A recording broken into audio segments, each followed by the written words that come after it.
ceremony. But I thank you very much. Indeed, we are so grateful to have all of you in our midst, and thank you for taking the time out.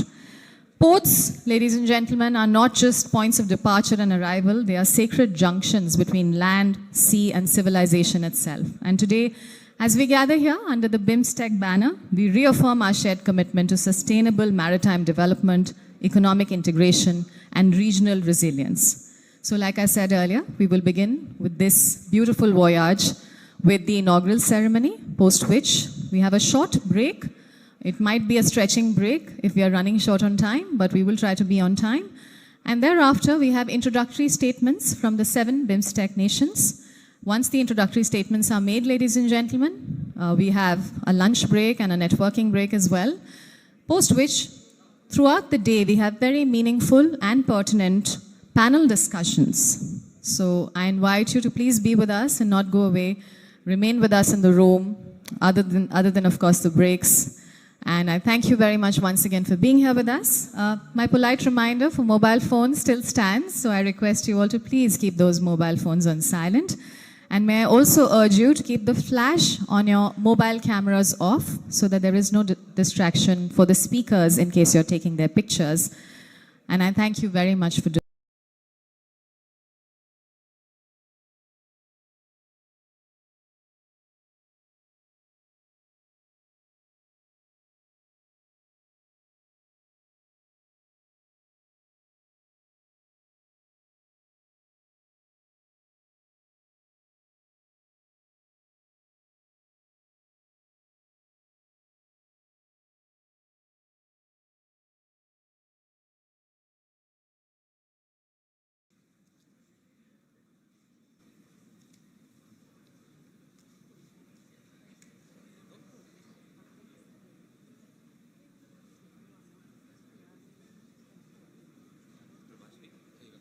Thank you.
officials from the various ministries of the Government of India, dignitaries from state maritime boards, and officials and representatives from the Inland Waterways Authority of India. Your presence not only strengthens the collective commitment to regional maritime cooperation, but also sets the tone for meaningful dialogue and action over the next 2 days. We now take a moment to celebrate the presence of our Honorable Union Minister, the Honorable Minister of State, and our esteemed dignitaries gracing the days. And for that, as a gesture of our deep appreciation, we shall present bouquets and tokens of gratitude, a traditional mark of honor and welcome. I will request now Dr. M. Angamuthu, IS, Chairperson, Visakhapatnam Port Authority and Dredging Corporation of India, to please welcome the Honorable Union Minister of Ports, Shipping and Waterways, Government of India, Shri Sarbananda Sonowalji, a visionary leader who has redefined India's maritime diplomacy and has been instrumental in steering port-led growth and placing India at the heart of regional connectivity in the Indo-Pacific. And let's also thank Honorable Minister of State, ladies and gentlemen. After that, let's have a huge round of applause first for the Honorable Union Minister. Thank you, sir, for accepting that small token of gratitude. And now we will thank the Honorable Minister of State of Ministry of Ports, Shipping and Waterways, Government of India, Shri Shantanu Thakurji, a committed voice for inclusive development. He has played a vital role in shaping policies that strengthen coastal infrastructure and promote maritime integration across India's eastern seaboard. Thank you, Dr. Angamuthu, for doing the honors. And now may I invite from the audience Mr. Durgesh Kumar Dubey, Deputy Chairman, Visakhapatnam Port Authority, to kindly help us thank Shri M. Shri Bharat, Honorable Member of Parliament, Lok Sabha, Visakhapatnam. And ladies and gentlemen, he is a dynamic representative of Visakhapatnam, also a strong advocate for the city's emergence as a national hub for ports, logistics, and coastal innovation. Thank you very much, sir, for gracing this occasion with your presence. May I request you, Mr. Dubey, to please now thank Shri Indramani Pandey, IFS, Secretary General Bimstec. Let us thank him with a huge round of applause, ladies and gentlemen. We thank you, sir, for your leadership.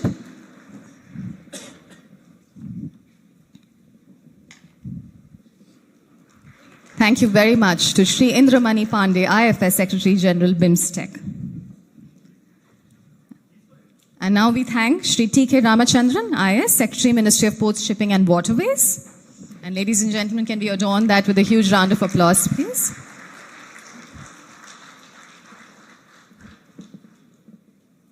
Thank you very much, sir, for your guidance.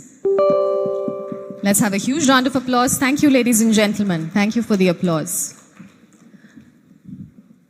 And now I'm going to request Mr. Dubey to please step ahead this side of stage and help us thank Dr. M. Angamuthu, IS, Chairperson, Visakhapatnam Port Authority and Dredging Corporation of India. Ladies and gentlemen, can we have a huge round of applause for Dr. M. Angamuthu? And with that, ladies and gentlemen, it is customary in India that we add a lot of auspiciousness to any important program with the lighting of the lamp ceremony. And therefore, I'm going to request our Honorable Union Minister to take the lead and help us light the lamp. I also request the Honorable Minister of State and our esteemed dignitaries on the dais to please join the Honorable Union Minister, Shri Sarbananda Sonowalji, for the lighting of the lamp. And this lamp lighting ceremony, ladies and gentlemen, is being adorned by a playback of the Ganesh Vandana in Telugu, which is the official language of Andhra Pradesh.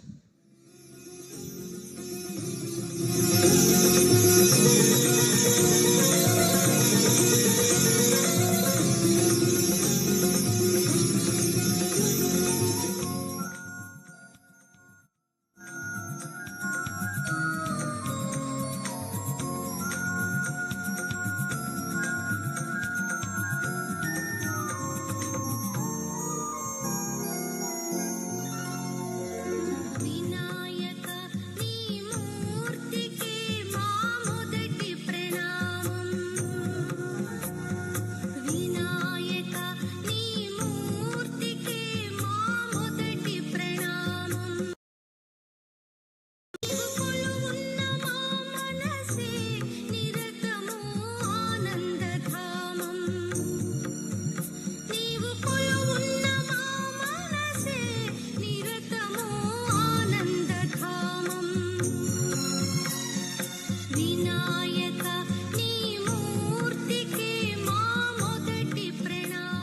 thank the Honorable Union Minister, Shri Sarbananda Sonovalji, and the esteemed dignitaries gracing this days for the lamp lighting ceremony, ladies and gentlemen.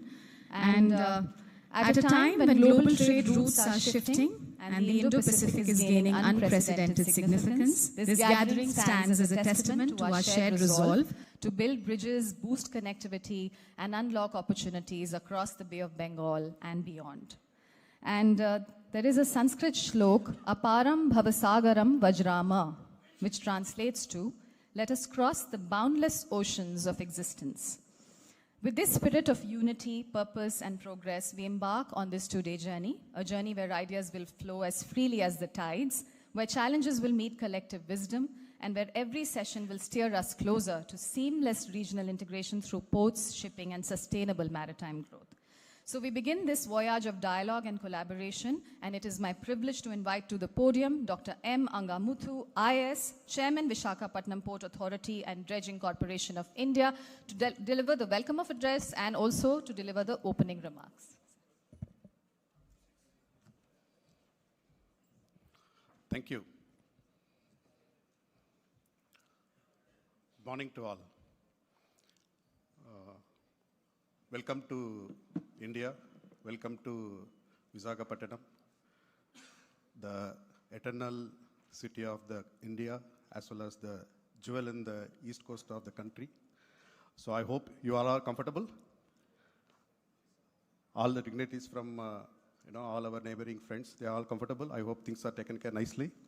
So once again, on behalf of Ministry of Port, Shipping and Waterways, and on behalf of Visakhapatnam Port Authority, let me welcome all of you to this August meeting. So it's my privilege welcome and introduce our Honorable Minister, Shri Sarbananda Sonoval, Port, Shipping and Waterways. So thank you very much, sir. This is your initiative, and welcome to Vizag, sir. And please give a good applause to our Minister for his extraordinary support and resilience for doing so. And let me also welcome our Honorable Minister, Shri Tanu Thakur, our Minister of State, Port, Shipping and Waterways. So welcome, sir. And 1 month back only, sir visited here. He guided us to do this program. So once again, welcome to Vizag, sir. And we have with us our dynamic Member of Parliament, Lok Sabha, Visakhapatnam Parliamentary Constituency, Shri Bharatji.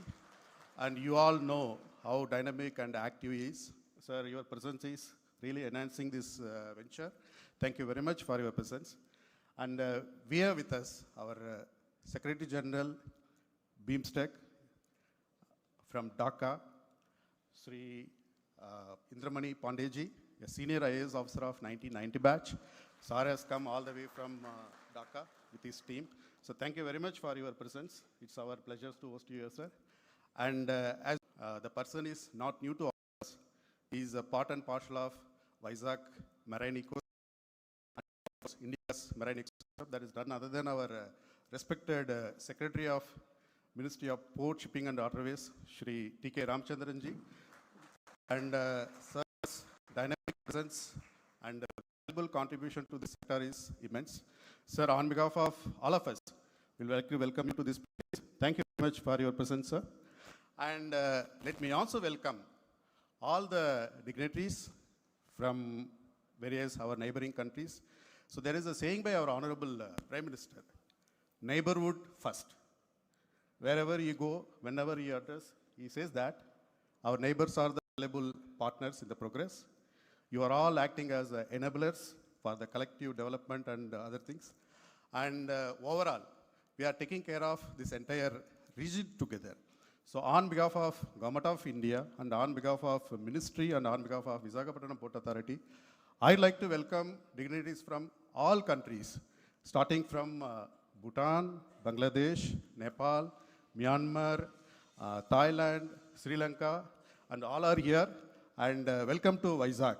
So please give a good round of applause to all of them. And I'd like to welcome all my colleagues from various countries. Vizag is a very unique and distinct place. It's on the east coast of the country. and it's a dot in the middle of East Coast. I request all of you, the place is famous for its fisheries, specialty, handloom, textile, and various other traditional aspect. And you name anything, we have a beautiful hill station called Araku Valley. There is a geographical indication product called Araku coffee.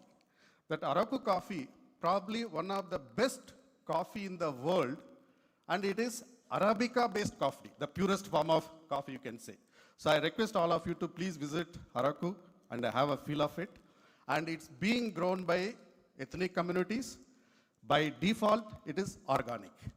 And I'll also like to you people to visit our beautiful coast, and it's a port city. We are co-located with Hindustan Shipyard, CMD HSL is here, and we are also co-located with our Eastern Naval Command. And we have a beautiful Buddhist monument called Totlakunda. And in and around Vizag, there are at least 10 places where you will get beautiful GI product, geographical indication product, maybe in the form of Papikonta, toys, or some handloom and textiles, and other paintings, and different type of unique product. I request all of you in the evening time, try to explore and have a feel of it. Then you will appreciate this place in a better manner. And I also request our team to please show them all the places. And here, it's my pleasure to invite all our delegates from various Government of India institutions like Ministry of Port, Shipping and Waterways, and Ministry of External Affairs, Ministry of other institutions from Railway, Finance and all. And we have various delegates cutting across various spectra like industrial representatives, we have our PPP operators, we have representatives from various Government of India institutions like Indian Navy and all. So all are here, and we have some representatives from our local children also. We are housing here Indian Maritime University. That's again a very specialized institutions. We have children from Maritime University also because we want them to benefit out of these deliberations. And we have one Center of Excellence for Maritime Skill Development and Training, SEMS, we call it SEMS. So we have children from SEMS also, so that they will also part and parcel of this ecosystem. So gone are the days, our ministry's focus. It used to focus on port. It used to be a port-centric. Now, even morning, our minister was deliberating with our other dignitaries, our Honorable MP and other MOS. The ministry shifted its focus. Government of India shifted its focus to shipping, coastal tourism, river tourism, and various other related aspect of maritime sector, like skill development, maritime skill development and all now our focus area. So your presence here, this is going to enhance our value addition to this entire context, and we are going to benefit out of your presence. And post meeting, we will compile do's and don'ts and what kind of specialized initiatives and what kind of focused initiatives we can take it over a period of time, because you all know in 2019 we hosted this conference here. This is the second edition of this conference. And again, I just want to reiterate here, just few months back, just in the month of April, there was a Bimstec summit where our Honorable Prime Minister presented himself in Bangkok, and there was a Bangkok vision for 2030, and it composes exclusive domain and economic growth aspect for maritime sector development. So that maritime sector development will focus on, all the countries agreed, linking Bay of Bengal with Indian Ocean and to the entire globe, means entire South Asia, Southeast Asia to the total globe. And our Honorable Prime Minister also proposed few number of specialized activities like having an annual Bimstec business meet and introducing a Chamber of Commerce and all those specialized new initiatives he introduced. And we are going to benefit out of these initiatives. This is the first of its conclave where we all are sitting here. And I'm sure we all will get an equal benefit. And because, after all, this is the block which has a population to the tune of almost 2.3 billion. We all comprises of 2.3 billion. And we are one of the largest block in terms of population and in growth also. In the global parameter, we are growing immensely and positively. And I'm sure this is going to be a good enabler for all of us Once again, on behalf of Ministry and on behalf of all the Government of India institutions and on behalf of VPA, I'd like to welcome all of you. Thank you very much. Welcome to Vizag. Thank you. Thank you very much, sir, for setting the tone for this pivotal gathering. Ladies and gentlemen, we now move on to a moment of unity and reverence. So may I request everyone in this room to please rise for the national anthems of the Bimstec member nations, which will be followed by the flag salutation of all Bimstec countries. We will start with the national anthem of India, and ladies and gentlemen, will request you to continue to rise for the remaining member nations. So let us begin with the national anthem of India.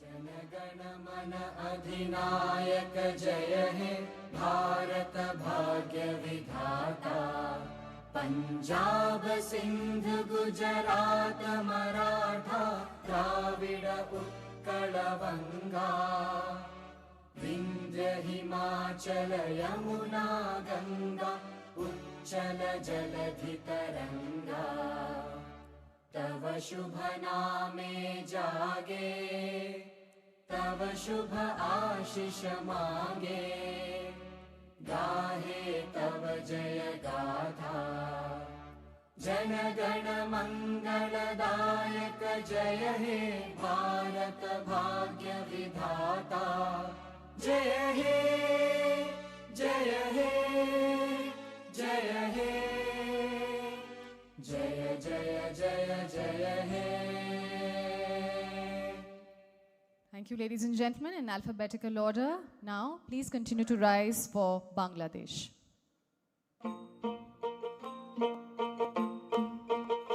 আমার সোনার বাংলা আমি তোমায় ভালোবাসি চিরদিন তোমার আকাশ চিরদিন তোমার আকাশ তোমার বাতাস আমার প্রাণে তোমার আমার প্রাণে বাজায় বাঁশি সোনার বাংলা আমি তোমায় ভালোবাসি তোমা ফাগুনে তো আমের বনে গানে পাগল করে মনে হায় হায় রে ওমা ফাগুনে তো আমের বনে গানে পাগল করে ওমা অঘ্রাণে তোর ভরা খেতে কি দেখেছি আমি কি দেখেছি মধুর হাসি সোনার বাংলা আমি তোমায় ভালোবাসি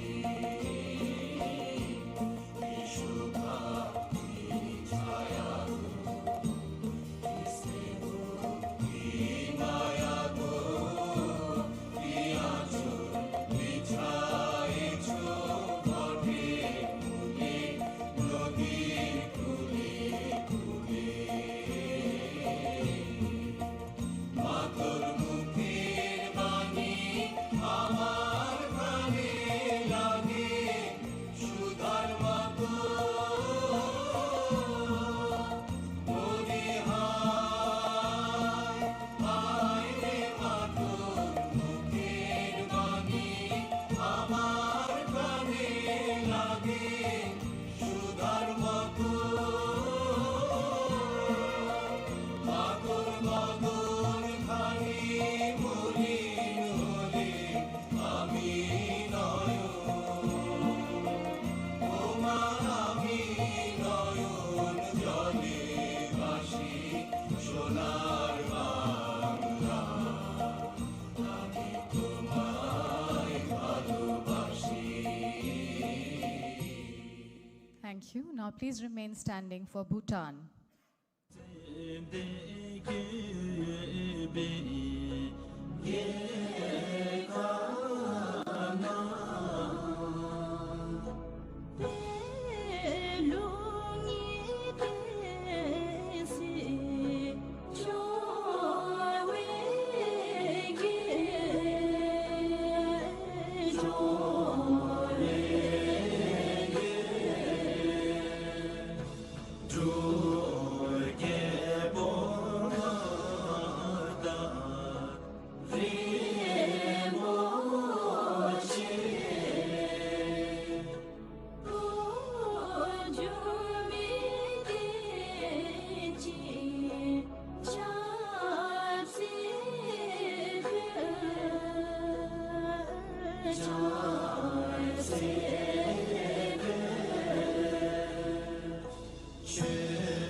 Thank you. And now we remain standing for Myanmar. တရားမျှတလွတ်လပ်ခြင်းနဲ့မသွေတို့ပြေတို့မြေညာလူခတ်သိမ်းငြိမ်းချမ်းလေဖို့ဝိတုညီမြဝါဒဖြူစင်တဲ့ပြေတို့ပြေတို့မြေတောင်စုအမွေအမြဲတည်ကြံလေအတိတ်ခံပြုပဲ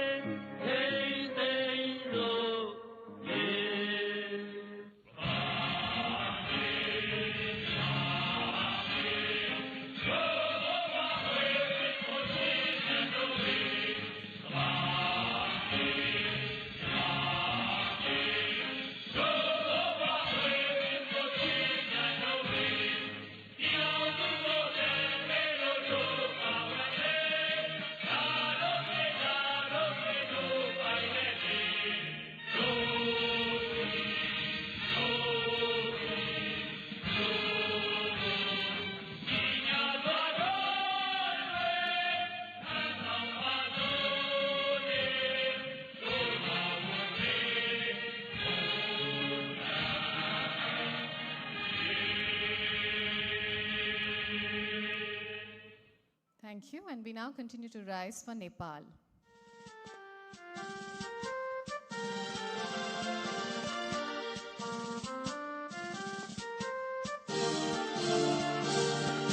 सायुथुङ्गा phulka हामी एउटै माला नेपाली सार्वभौम भई फैलिएका मेची महाकाली सायुथुङ्गा फुलका हामी एउटै माला नेपाली सार्वभौम भई फैलिएका मेची महाकाली प्रकृतिका कोटि कोटि सम्पदाको आचला वीरहरूका राजधानी स्वतन्त्र आचला ज्ञान भूमि शान्ति भूमि तराई पहाड हिमाल अखण्ड यो प्यारो हाम्रो मातृभूमि नेपाल बहु जाति भाषा धर्म संस्कृति छन् विशाल अग्रगामी राष्ट्र हाम्रो जय जय Nepal.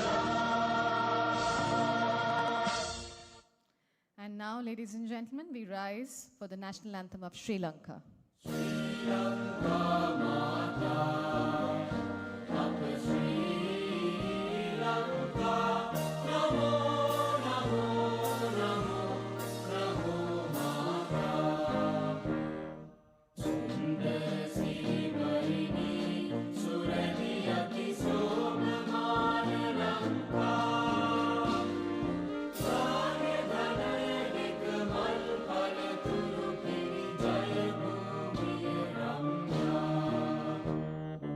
Up the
remain standing, ladies and gentlemen, for Thailand.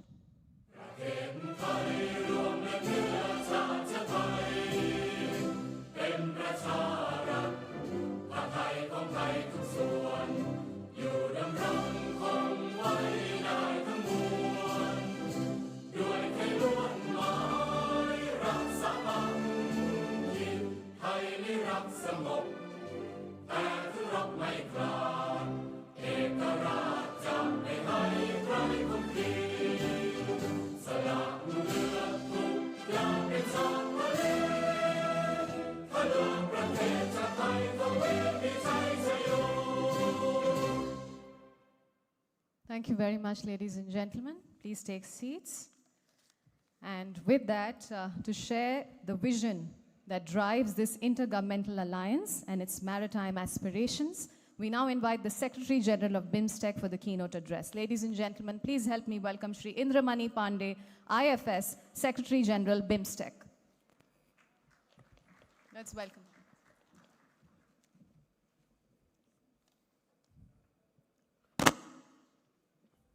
Namaskar, Honorable Minister of Ports, Shipping and Waterways of India, Sri Sarbananda Sonowal, Honorable Minister of State, Sri Santanu Thakurji, Honorable Member of Parliament from Visakhapatnam, Sri Bharatji, Secretary, Ministry of Ports, Shipping and Waterways, Sri T.K. Ramachandran, Chairman of Visakhapatnam Port Authority, Dr. M. Angamathu, distinguished delegates from 7 Bimstec member states, other distinguished participants, Namaskar, a very good morning to you all. I'm delighted to join the second edition of Bimstec Ports Conclave and participate in its inaugural session. I thank and commend Ministry of Ports, Shipping and Waterways of India for its very timely and long overdue initiative of convening second Bimstec Ports Conclave.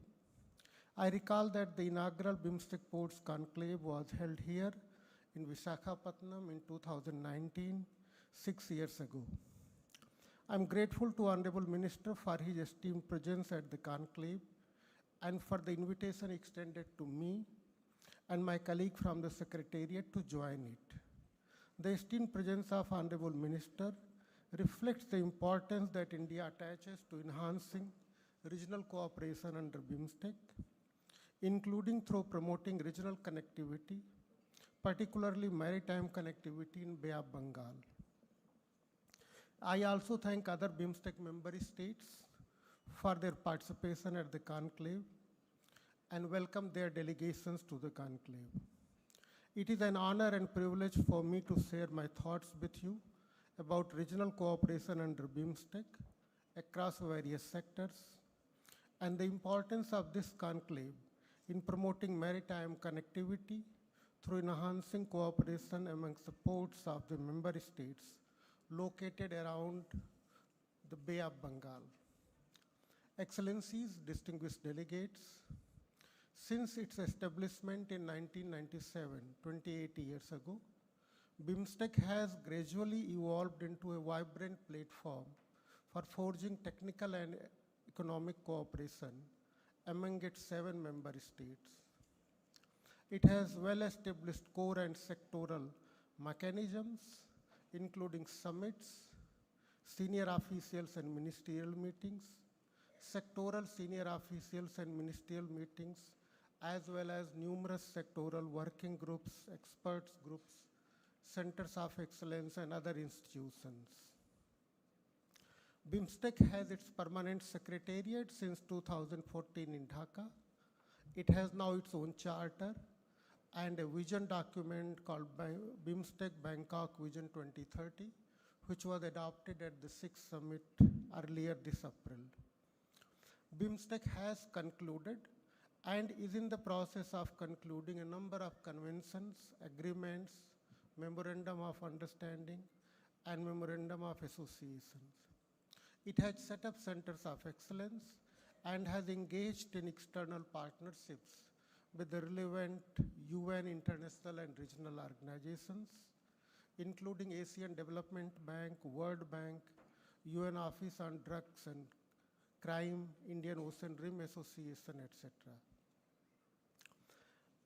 As the only regional organization bridging South and Southeast Asia, the core strength of Bimstec has been the impeccable and consistent political support of its member states and its non-political ethos, with focus on technical and economic cooperation while staying away from divisive political issues.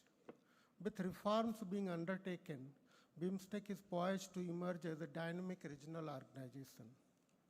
Excellencies, distinguished delegates, as a founding member and a committed proponent of regional cooperation, India has been an abiding supporter of Bimstec.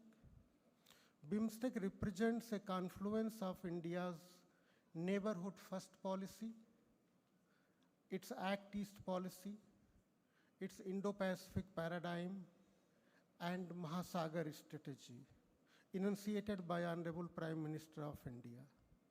India has therefore naturally been playing a leading role in forging regional cooperation under Bimstec. India has, as the lead country for security sector, spearheaded endeavors to enhance regional cooperation to address both traditional and non-traditional regional security challenges, including maritime security. India has also led regional cooperation in energy and disaster management, two other sectors that it leads. It is the largest contributor to the budget of the Bimstec Secretariat.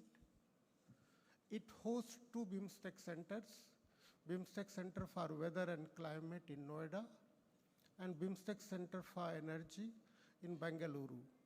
And it has proposed to set up 4 other Bimstec centers to strengthen regional cooperation in agriculture and food security, disaster management, maritime transport, and traditional medicine. Last year, Honorable External Affairs Minister of India had hosted not only the second retreat of foreign ministers in New Delhi, but also the first informal meeting of Bimstec foreign ministers on the sidelines of the UN General Assembly in New York. The Government of India, under exceptional leadership of Honorable Prime Minister Modi, has made immense contribution to revitalize Bimstec. In 2016, Prime Minister Modi had hosted a retreat of Bimstec leaders in Goa, which energized regional cooperation under Bimstec. At the 5th Bimstec Summit, which was held in Colombo in March 2022, Prime Minister had offered a financial grant of $1 million to the Bimstec Secretariat to enhance its institutional capacity. At the 6th summit held recently in Bangkok, Prime Minister announced a number of significant initiatives to enhance regional cooperation under Bimstec across various sectors on its agenda. Excellencies, distinguished delegates, given the significance of maritime cooperation in Bay of Bengal for security and sustainable development of the Bimstec member states, allow me to highlight a few notable recent developments in forging regional cooperation under Bimstec in maritime domain. Bimstec Experts Group on Maritime Cooperation has identified 5 key areas for regional cooperation: maritime domain awareness, humanitarian assistance and disaster relief, oil pollution response, blue economy, and maritime security cooperation. In a significant step towards enhancing regional maritime connectivity, Bimstec member states signed at the 6th Bimstec Summit held in Bangkok in April this year, Bimstec Agreement on Maritime Transport Cooperation, aimed at boosting maritime connectivity in Bay of Bengal. It will come into force after it has been ratified by at least 4 member states. I'm grateful to the Government of India for ratifying it. India is the first Bimstec member state to do so. We are in the process of finalizing a standard operating procedure for this agreement and instituting the Joint Shipping Committee for expeditious implementation of the agreement. I appeal to all the other Bimstec member states to ratify the agreement on maritime transport cooperation at their earliest. This agreement has several provisions aimed at enhancing cooperation amongst the ports of the Bimstec member state. It accords national treatment to each other's ships, crews, and cargo when they use ports, ensuring fair access, stays, and use of facilities.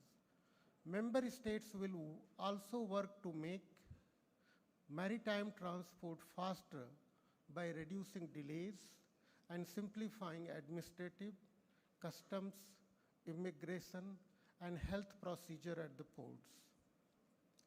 I'm grateful to the Government of India for its significant initiative of setting up a Center of Excellence for enhancing maritime transport cooperation. I understand it will be set up in this beautiful city of Visakhapatnam because it already hosts a maritime university and maritime skill development center. The center is envisaged to take initiatives to enable full and effective implementation of the Maritime Transport Cooperation Agreement.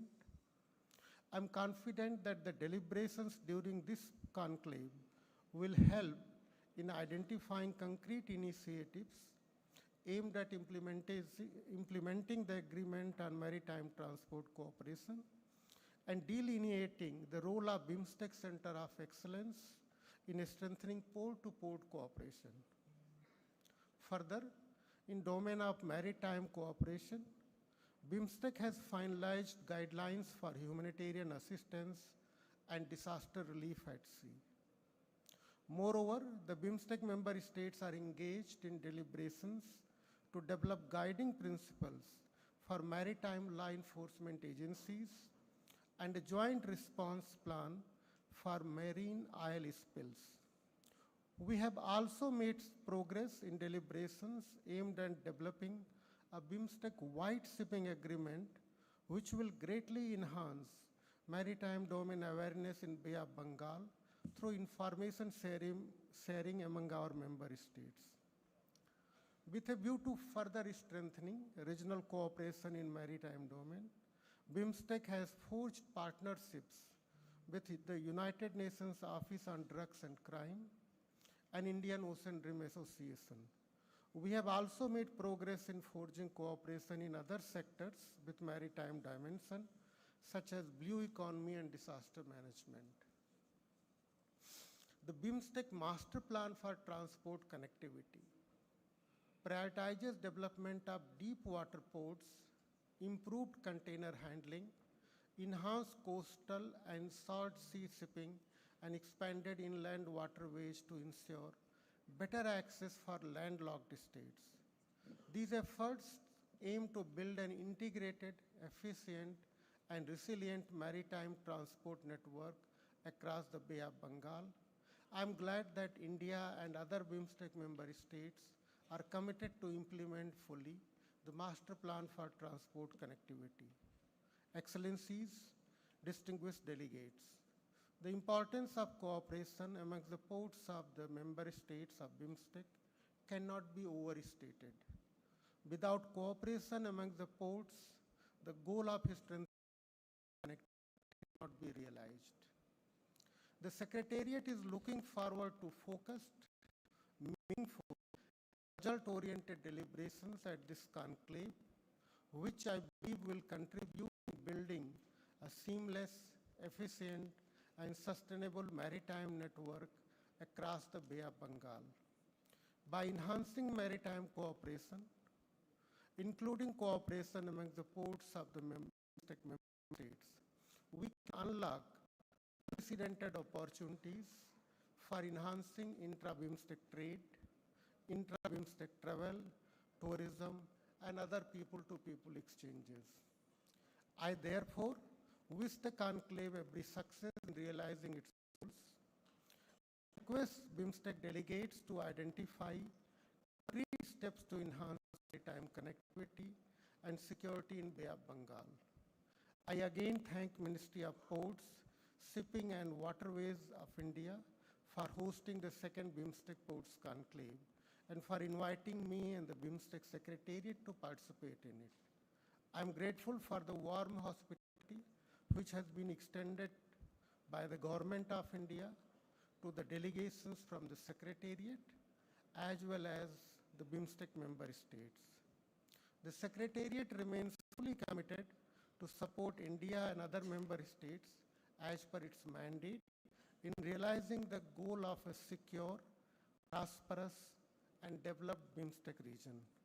I thank you all again for your kind attention and wish you a fruitful conclave. Have a great day of deliberations. Namaskar.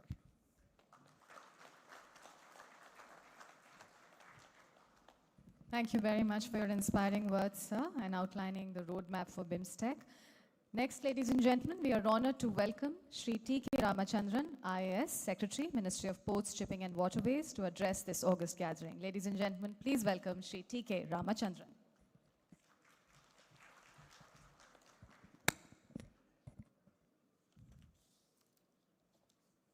Namaskar, good morning to all of you.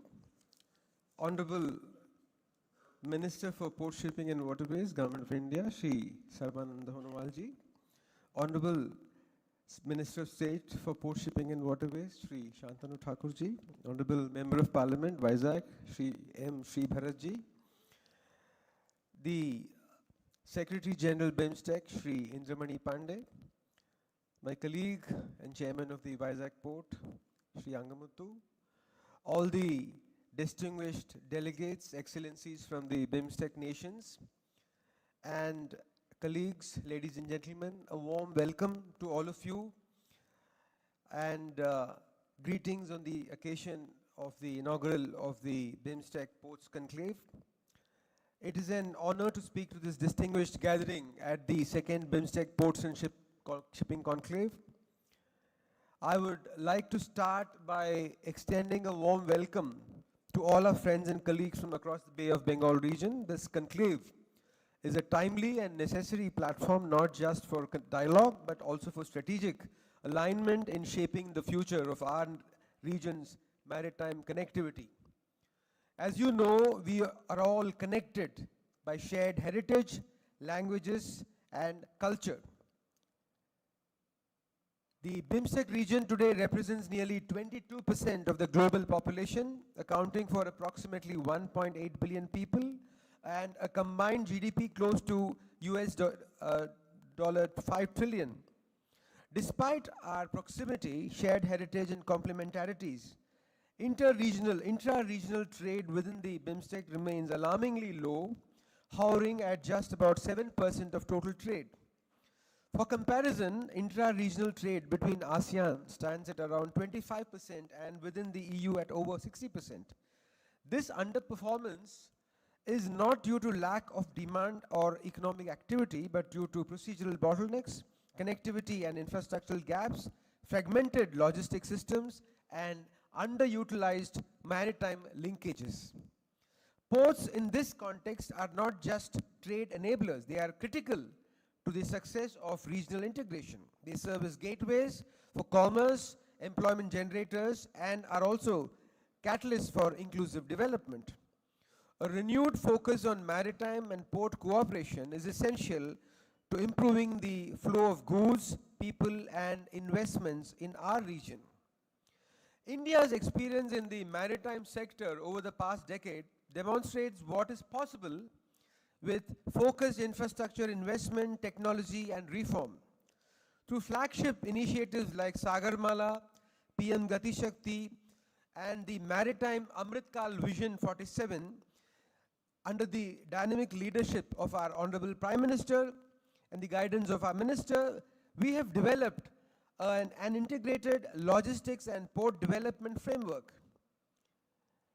These projects span not just port modernization, but also hinterland connectivity, port-linked industrialization, and coastal development. Major strides have been made in reducing turnaround times, digitalizing port operations, enhancing hinterland connectivity, and greening port environments. The results are stupendous. cargo handling capacity at Indian ports has more than doubled in the last decade and has almost reached around 3,000 million tons per annum. The new ports that we have built at are building at Vardhuvan, at Vedinjam, at Galathea Bay will add to this capacity. The average turnaround time at Indian major ports has improved dramatically from 93 odd hours in 2013-14 to 48 hours in 23-24, a reduction of nearly 50%. In shipping, we are in the process of setting up new schemes, launching new schemes for shipbuilding, for financial assistance, and for creating shipbuilding clusters across the country. So we want to build ships in India, repair ships in India, and finance and own ships in India. So this has a lot of potential for joint growth in the region. Similarly, our waterways, which link Bhutan, Bangladesh, Myanmar, and Nepal, are all key to the regional cooperation and integration of the northeast of this country. From 5, today we have 111 waterways, and from 18 million, the cargo has gone up to 80 million. Therefore, the growth in this sector is enormous, and there is also a lot of potential for future growth. Private sector investments have also grown substantially, driving competitiveness and innovation across operations. We have the Maitri virtual corridor, which we have launched with the UAE, which is aimed at creating a seamless digitized interface for stakeholders across maritime trade, from exporters to port authorities, shipping lines, customs, and inland logistics providers. This kind of digital infrastructure is vital for enhancing the regional trade even in the Bimstec region. We are aware that the integration of Bimstec on these lines will lead to lasting prosperity of this region. This is where the role of this conclave becomes critical. The Bimstec Master Plan for Transport Connectivity serves as a key regional strategy document outlining 267 infrastructure projects across various modes. Many of these relate directly or indirectly to enhancing maritime and port connectivity, whether through proposed port expansions, coastal corridors, multimodal logistic hubs, or inland waterway links. The master plan is a collective opportunity for all Bimstec nations to translate ambition into infrastructure on the ground. You're all aware of the Indo-Bangladesh Protocol Corridor, where a lot of trade happens. We can have similar corridors, transport connectivity plans for the entire region. We must work towards identifying a focused set of priority maritime projects that can be taken forward with clarity on financing, implementing responsibilities, and timelines. These should be accompanied by a Bimstec-wide project monitoring mechanism, perhaps in the form of a regional dashboard managed by the Bimstec Secretariat. A key area of discussion at this conclave is the need to improve regulations and procedures related to cargo movement, cruise, and passengers and ferries. Passenger movement and ferries. In many cases, the infrastructure exists, but delays happen because of manual paperwork, custom delays, and unaligned systems.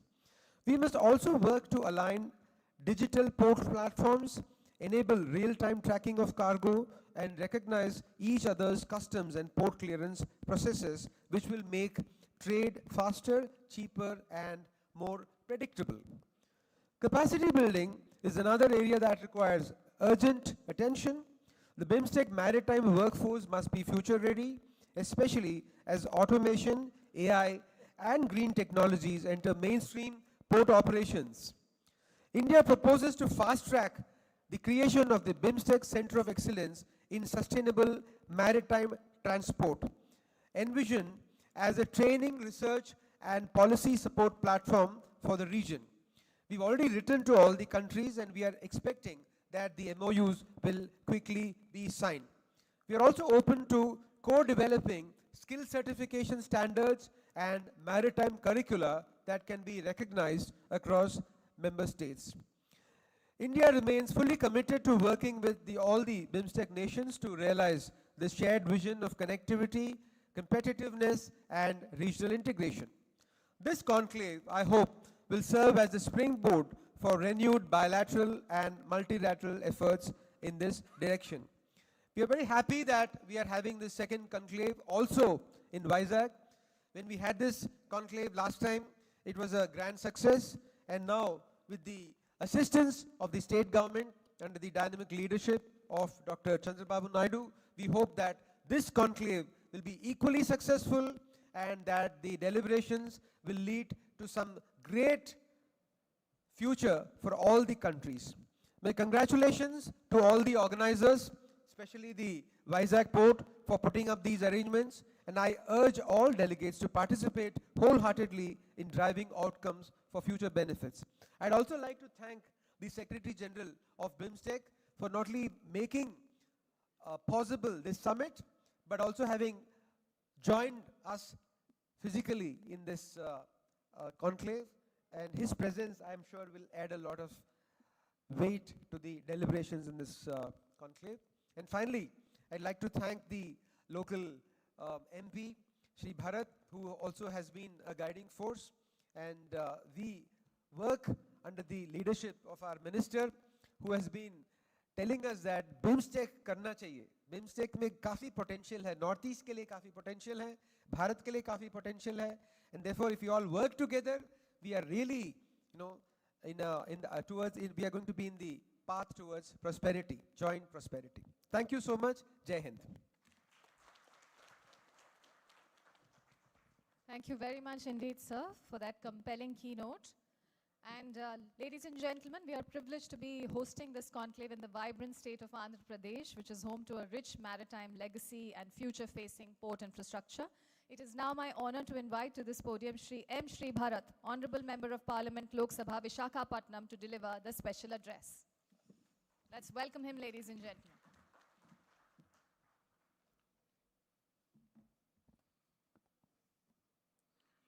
Good morning, everyone, to the distinguished ministers on stage, Sonowal ji, Thakur ji, and our officers, Angamuthu ji, Ramchandran ji, and the Secretary General Pandey ji. And to all the distinguished delegates who are visiting us, welcome to Visakhapatnam, and all the members in the audience. So this is the first time that I'm participating in the Bimstec conference. I was just thinking, what are things that we should be debating about, because I have speakers before me and after me. One thing that I wanted to highlight was that both the honorable ministers have been in this position for a long time, for 4 years. They were for 3 years in the previous government, and again they have been made ministers in this new regime. So for all of our partners, continuity in leadership is something that our country thinks about very seriously, and I'm very glad that we have ministers. And in particular, our cabinet minister Sonowal ji was earlier the chief minister of the state of Assam, and his understanding of geopolitics of many of the countries in the Bimstec is at a very acute level, and I think that will really help this platform to really flourish in the future. In the leadership of our Prime Minister, I think the commitment to transforming maritime trade and shipbuilding and the entire shipping ecosystem is massive. I was just in the earlier conversation, the Honorable Secretary was saying that almost 70,000 crores has been allotted, which is about $8 billion to develop this sector. So we invite all the partner countries here to see how you can collaborate. There's many different ways that you can collaborate. If you have a skilled workforce, then they can come and work here.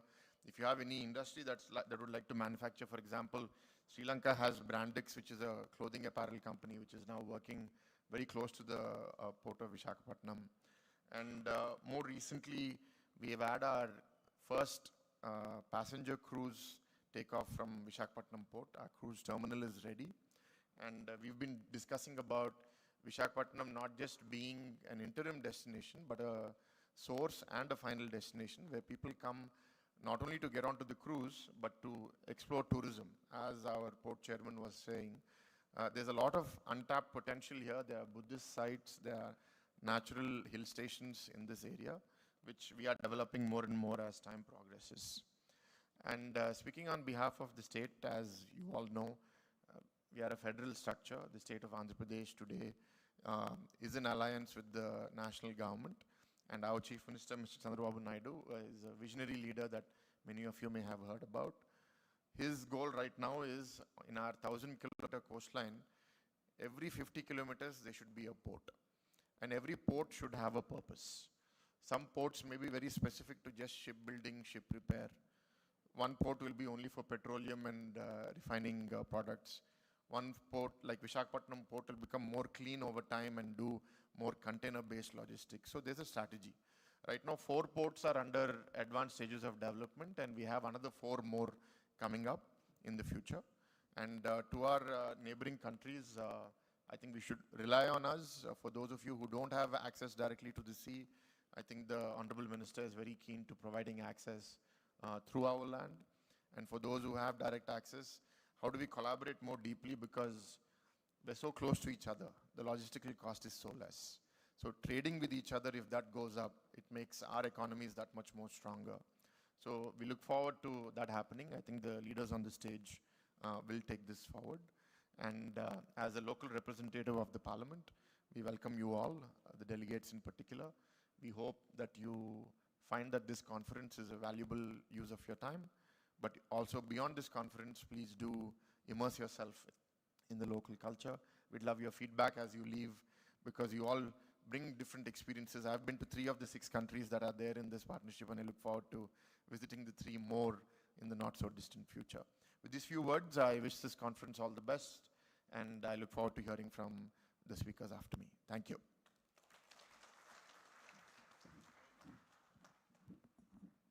Thank you very much, sir, for this gracious address and pertinent remarks and your state's unwavering support to India's port-led development. And with that, ladies and gentlemen, we have the honor and the privilege of hearing from the Honorable Minister of State, Ministry of Ports, Shipping and Waterways, Government of India, Shri Shantanu Thakurji. May I now request the Honorable Minister of State to kindly address the gathering. Let's welcome him to the podium with a huge round of applause.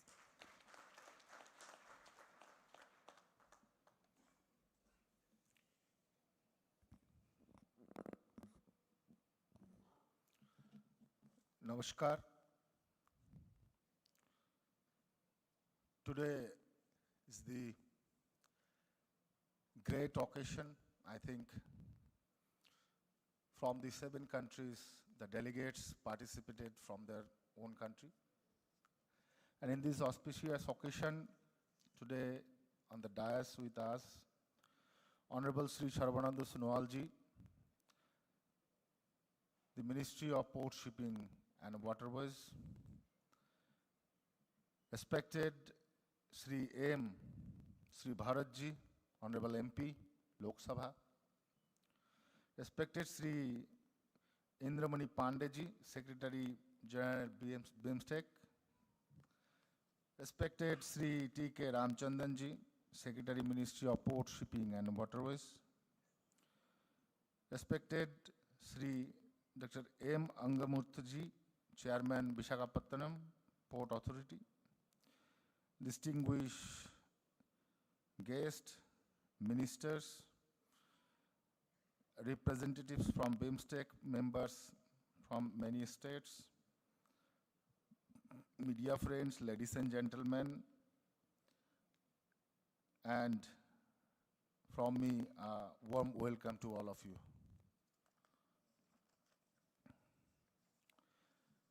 It is a great pleasure to welcome you all at the 2nd Bimstec Ports Conclave at the city of Visakhapatnam, also popularly known as the City of Destiny.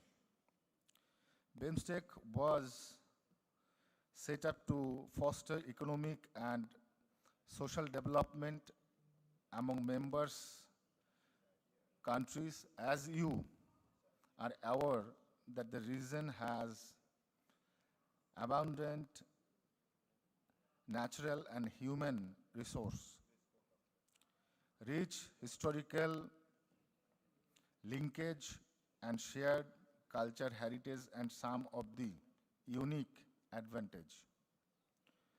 In this time of this global turbulence and supply chain re-collaboration, Bimstec now become more than even reliant. Bimstec member states are also powerhouse in many areas such as agriculture product, pharmaceutical, digital services, textile, garments, fisheries, among others.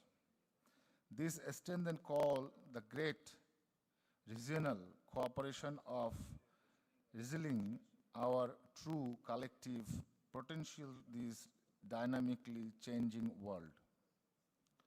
Therefore, ladies and gentlemen, this conclave is not just a meaning, it reflects our collective resolve, our shared commitment to build a connected, resilient and prosperous maritime region on that unequivocally place ports and the very core of the regional cooperation. We often say that ports are gateway to prosperity. In this context of the Bimstec, they are much more than that. They are gateway to integration, instruments for peace and powerful engine of this shared development. India, under the visionary leadership of Honorable Prime Minister Sri Narendra Modi ji, has unequivocally placed maritime development at the very heart of the economic transformation. Our efforts are guided by a long-term commitment to creating a robust and future-ready port infrastructure, perfectly aligned with our maritime and the Vision 2030 and the Maritime Amrit Kal Vision 2047. Through groundbreaking initiatives such as Sagarmala, PM Gati Shakti, and the pioneering Harit Sagar Green Port guidelines, we have moved toward a historic, sustainable, and integrated port-led development model. We firmly believed that this effort can serve as a strong function for great regional collaboration with the Bimstec. I would like to wholeheartedly invite the partners across the region to join, explore collective opportunities for port-led development for this region. The Bimstec Master Plan for transport connectivity serves as a inavailable blueprint for this collaboration progress. With over 250 identified projects, including many that are directly focused on maritime and port infrastructure, the master plan given as a shared roadmap of growth. Mobilizing investment through port founding innovative public-private partnership or multilateral financing instrument and the absolutely critical to turn this aspiration into the reality. The recent signing of this Bimstec agreement of maritime transport cooperation make a defining step in our shared journey to build a choose and truly integrated maritime space. To support the global of this agreement, India establishing the Bimstec Center of Excellence of Sustainable Maritime Transport in Mumbai. This center will foster regional collaboration on decarbonizing maritime safety and digital innovation while promoting capacity building policy, harmonization, and this research in the green shipping technologies. You would all agree that it is our collective responsibility to ensure its swift and effective implementation so that the true potential of inter-religion trade and the regional growth can be realized for this benefit of all our people. Bimstec's strength indeed lies in our complementary. While some countries are blessed with vast coastline, other of strategic location and the vital access to vast hinterlands. By combining our competitive advantages by working hand in hand, we can collectively redefine regional support chain and promote efficiency coastal shipping. I would like to specially highlight the importance of developing regional cruise tourism circuits. I have seen that our Honorable Prime Minister is very much interested to support the cruise sector.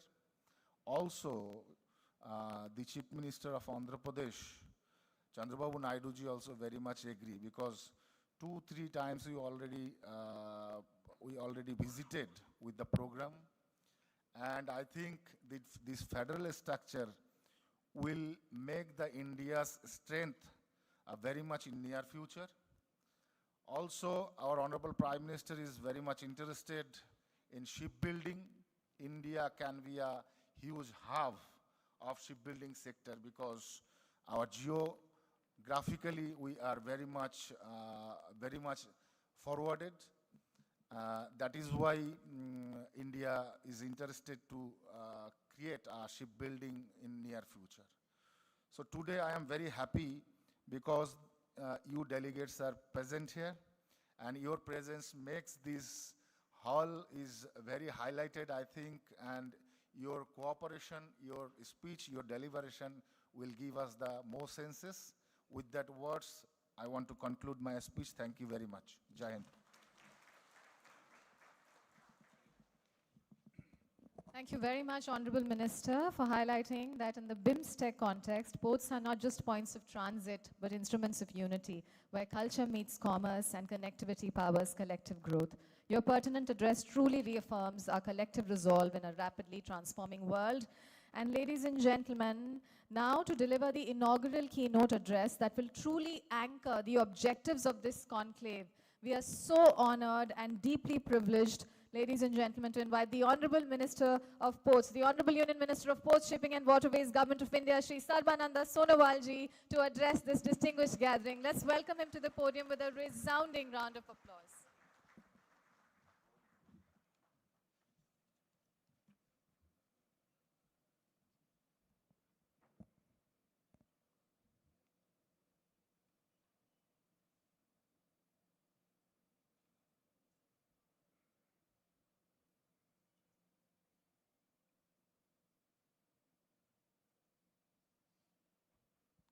Namaskar.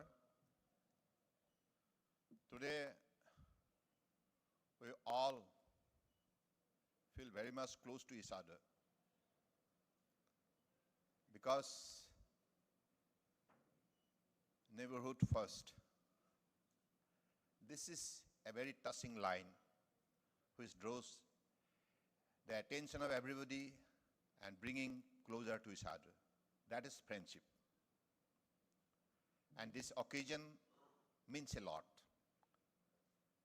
Today, in this particular conclave, we have the presence of our Honorable Indian Minister of State for Port Shipping Waterways, my colleague, Santanu Thakurji. And we have also the presence of the most popular and dynamic Member of Parliament from this constituency, Visakhapatnam, Sri M. Sribharatji. And we have the presence of Indramani Pandey, respected Secretary General, Bimstec. And we have also the presence of T.K. Ramachandranji, the Secretary, Ministry of Port Shipping Waterways, and the host, Chairman of Visakhapatnam Port Authority, Dr. M. Angamothu, respected dignitaries from Bimstec countries, distinguished guests, ladies and gentlemen. I'm delighted to join you all in the beautiful city of Visakhapatnam, the city of destiny, and for the second edition of Bimstec Conclave of Ports. I heartfully welcome our guests from member states to India. This conclave happens at a monumental time after a successful Bimstec summit in Thailand, where the Bimstec Maritime Transport Agreement was signed. Dear friends, since its very inception in 1997, the Bay of Bengal Initiative for Multi-Sectoral Technical and Economic Cooperation has prioritized connectivity. I repeat, connectivity as a fundamental area of cooperation, because this connectivity is beautiful connectivity. Waterways. Sea doesn't make us separated, it rather connected, very close to each other. And it is seamless, it is eco-friendly, it is cost-effective. In many ways, it is always very much beneficial to all of us. In the 21st century, our ports are no longer just a model interface between land and water, but are an integral part of a dynamic and global supply chain network, inspired by the motto of transformation through transportation, and guided by the visionary leadership of our Honorable Prime Minister, Sri Narendra Modi ji.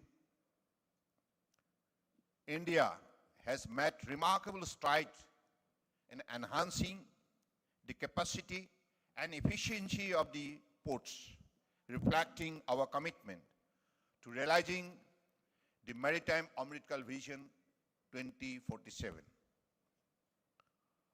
Over the last decades, India's port sector has witnessed a phenomenal journey where on all operational and financial parameters, Indian ports have performed very well.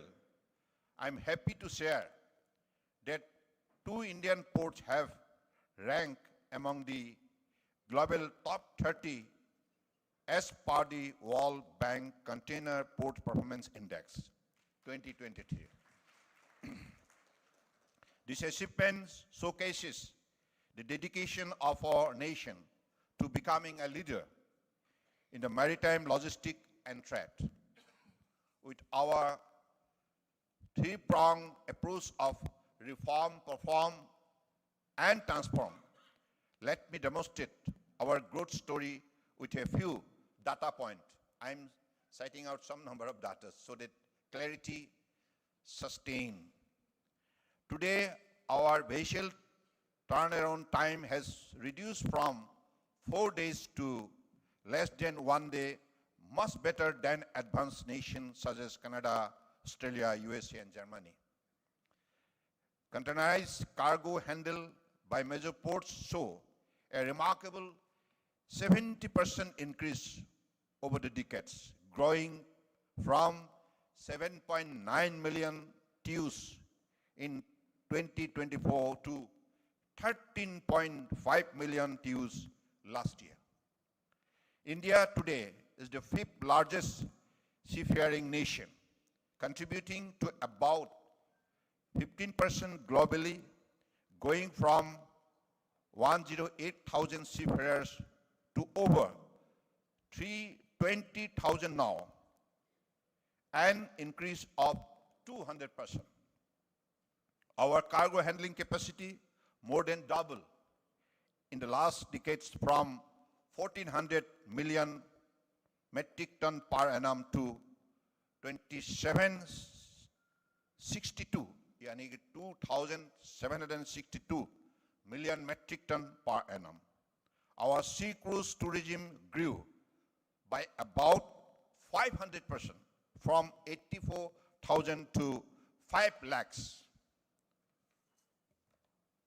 Our coastal shipping has doubled from 87 million metric ton to 165 million metric ton.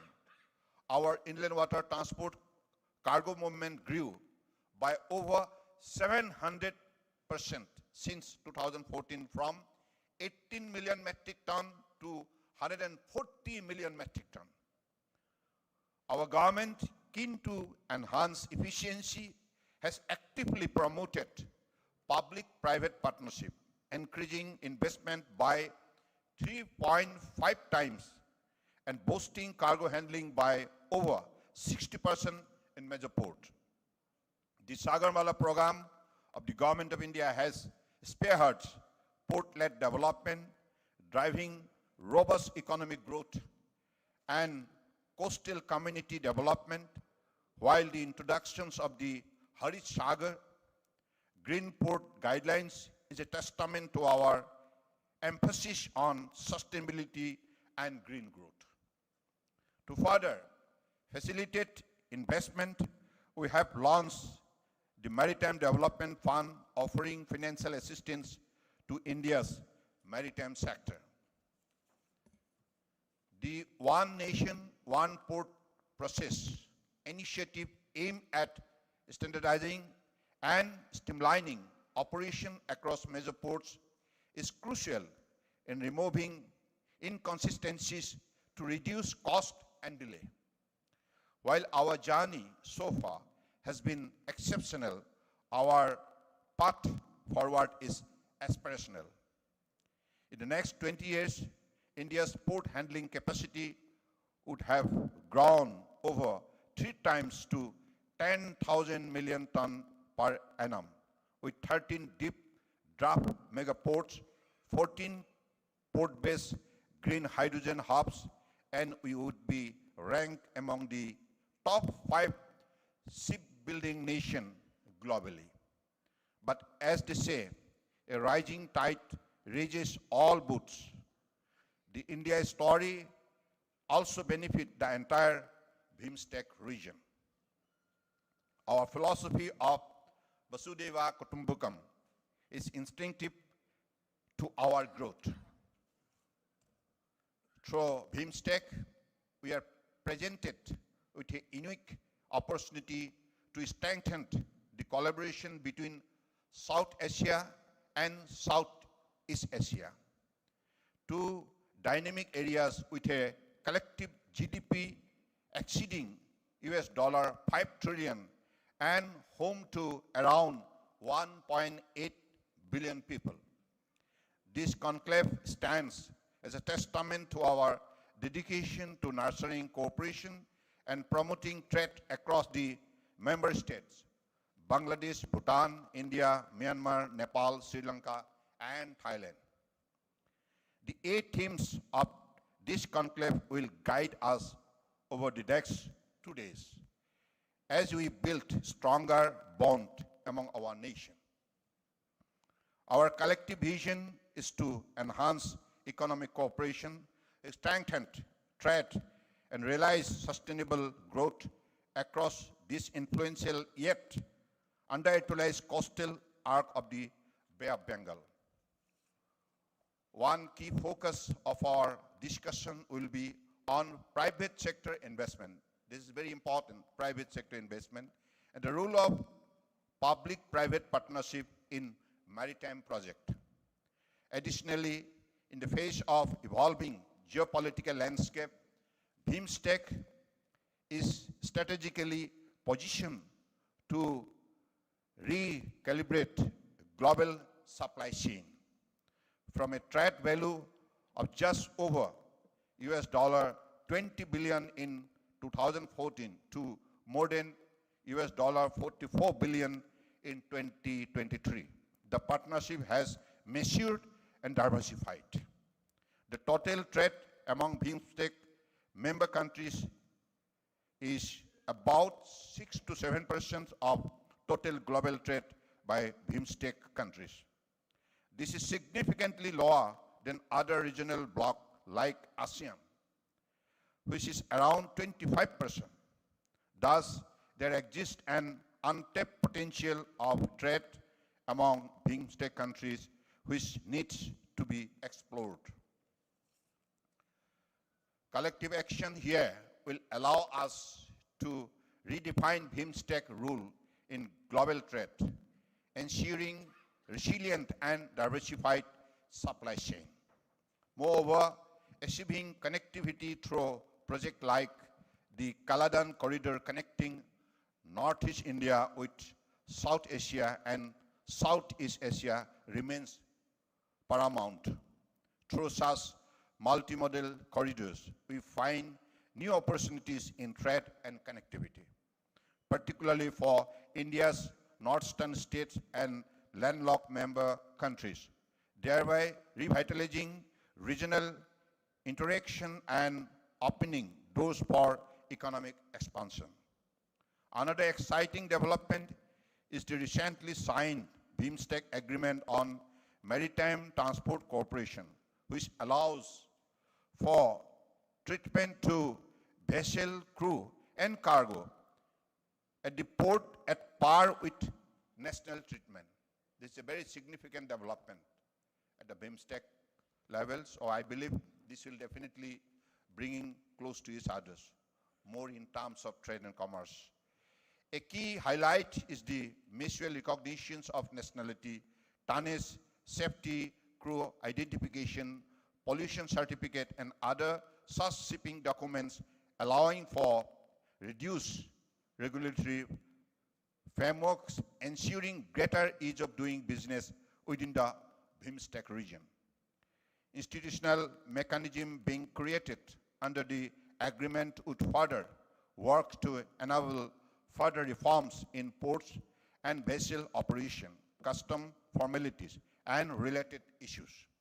Dear friends, enhancing trade remains a core priority. Currently, we see intra-regional trade levels that offer significant room for growth.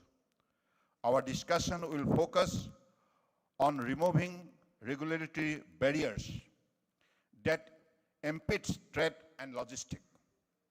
Implementing this agreement will unlock benefits that improve maritime transport, propelling intra-regional trade and reducing transportation cost. Furthermore, our region's coastal allure offers immense potential for cruise tourism. The Bay of Bengal is not only home to pristine beaches and rich biodiversity, it is a cultural treasures trove. India has taken various initiatives through Cruise Bharat mission to promote coastal and river tourism and various other legislative and policy reforms, and is today attracting international cruise lines. Dear friends, as we advance through this conclave, it is imperative that we strategize future collaboration, setting roadmaps that align port operation with global sustainability goals. We must not forget that investing in our workforce is fundamental to achieving our ambition. By upskilling our maritime workforce, we ensure that the full potential of Bimstec can be realized efficiently and sustainably. India is also actively pursuing the establishment of a Bimstec Center of Excellence in sustainable maritime transport. This center will help in strengthening our collaboration in maritime security throughout the region. Let us recognize that our task ahead is not just about strengthening the ties that bind our nation, but about reimagining the future of cooperation and prosperity for all. Together, we can build a future that leverages our collective strength. Let me take this opportunity to also invite the maritime fraternity from Bimstec member states to join us for the India Maritime Week 2025, scheduled to be held from October 27 to 31st, 2025 in Mumbai. In conclusion, I echo the vision of India's Honorable Prime Minister Sri Narendra Modi ji as we begin our deliberation on a port-led, stronger and peaceful Bimstec. Port for prosperity, ports for progress, ports for productivity. I am confident that our collective expertise and experience will lead to fruitful outcome. With these few words, I sincerely thank all of you for your participation here and making this event a very, very meaningful one. And I believe whatever deliberation will be met here, which will be helpful for us to develop the future course of action. With these few words, I especially thanks to the Honorable Dynamic Chief Minister of Andhra Pradesh, Chandrababu Naidu ji, for his kind cooperation, for his extended support. We could make this event possible in the beautiful city of Visakhapatnam, and being the host, the Visakhapatnam Port Authority, under the leadership of the chairman, Dr. M. Angamothu, all the members, they have taken all kind of initiative to welcome our respected guests comfortably. Really, you all deserve thankfulness, and particularly local member of parliament, Bharat ji, बहुत धन्यवाद, आपने बहुत सहयोग की है. I just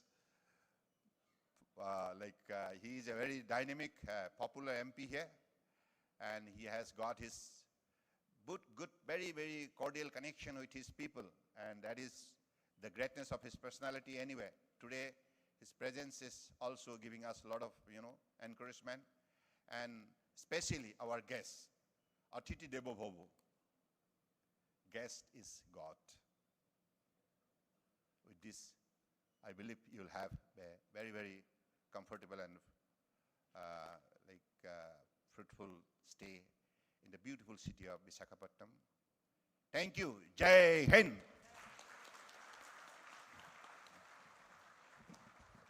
Thank you very much, Honorable Minister, for a compelling address. And we cannot thank you enough, because that was an address which was so rich in vision, but also grounded in data, direction, and determination. Your words reaffirm India's maritime leadership and Bimstec's potential as a seamless, sustainable, and strategically connected region with ports as the pulse of prosperity.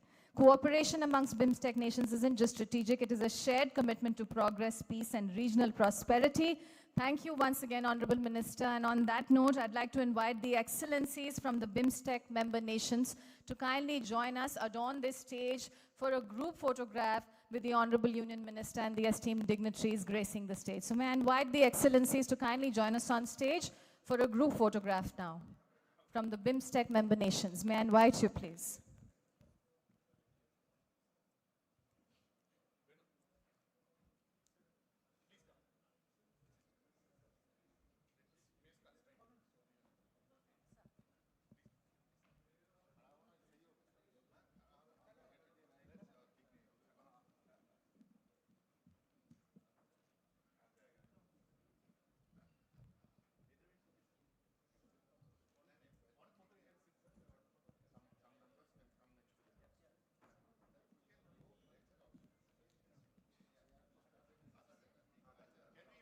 Yes, can we please quickly remove the chairs?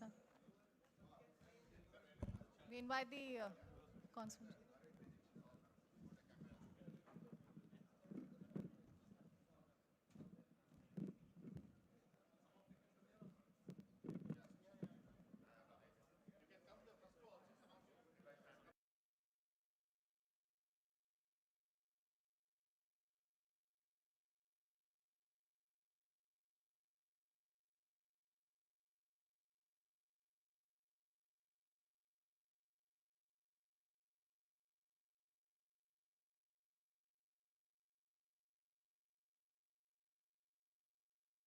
Networking lounge. We also have outside in the pre-function area refreshments aligned. This is also going to be a valuable opportunity to engage informally with fellow delegates and dignitaries from across the region. I thank the esteemed dignitaries who graced the dais for joining us for this inaugural ceremony. Thank you to the Honorable Union Minister, the Honorable Minister of State, and also Shri Bharatji. Thank you, Honorable Member of Parliament. We also have the esteemed dignitaries who are going to be joining us back in the room. I request you, ladies and gentlemen, to take this 15 minutes break. I know it's a very short time, but at 11:50 sharp is when we will begin with the introductory statement. So I invite you to come back a minute or two before 11:50, ladies and gentlemen. Thank you very much once again, and we will begin with the introductory statements very shortly. Enjoy your tea, coffee break. By walking, followed by sailing through the rivers and seas or oceans, on boats and ships. Nature and mankind both contributed to the siltation at the bottom of seaport. Due to maintaining the safe navigational channel for exim activities. DCI is certified by Indian Registered Quality Systems for Quality Management System as per ISO 9001-2015 and Environmental Management System as per ISO 14001-2015.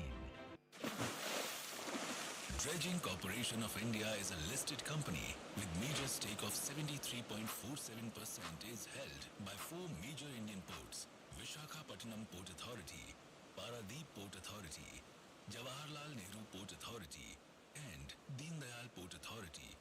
And the balance is held by foreign institutional investors, corporate bodies and individuals. The ports and harbors are very important to the national and global economy of any country, as they serve gateways for the movement of goods and commodities between countries, facilitating international trade and commerce. Over the time, sediment and debris can accumulate in ports, reducing the depth of water and making it difficult for ships to navigate. This can lead to delays in movement of goods, increased shipping costs, and ultimately a loss of revenue for the ports and to the overall economy of the country. Dredging is the process of removing sediments and debris from the bottom of water bodies, such as ports and harbors, to increase the sea depth for creating safe navigational channels for ships. Therefore, Dredging Corporation of India acts as a lifeline for the survival of our ports and harbors, and without it, ports and harbors quickly become inaccessible to larger ships and lose our competitive advantage in the global marketplace.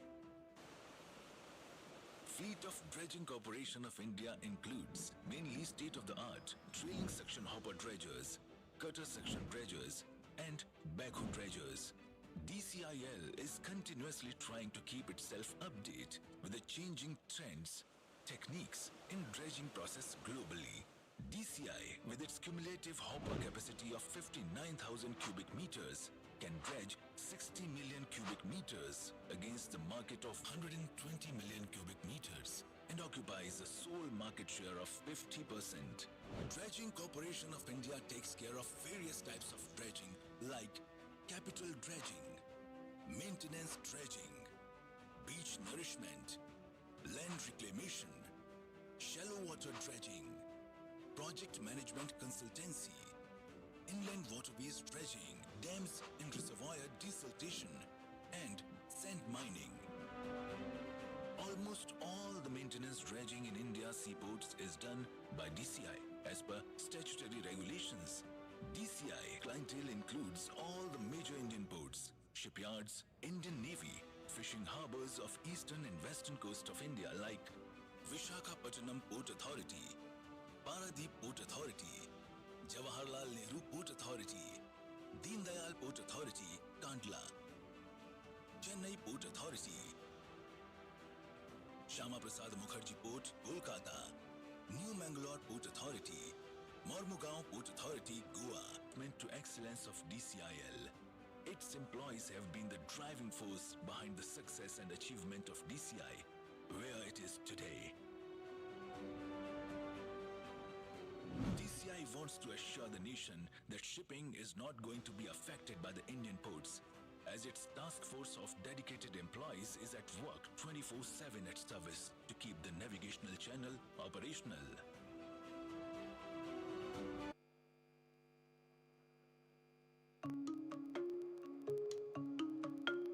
Nature, in its own way, has created wonders to establish civilization in the world. Humans learned covering a distance by walking, followed by sailing through the rivers and seas or oceans on boats and ships.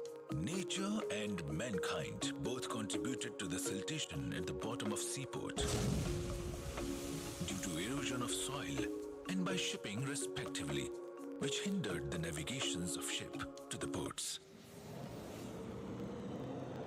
To tackle this issue, Government of India established Dredging Corporation of India Limited on 29th March 1976 as a public sector organization having its headquarters at the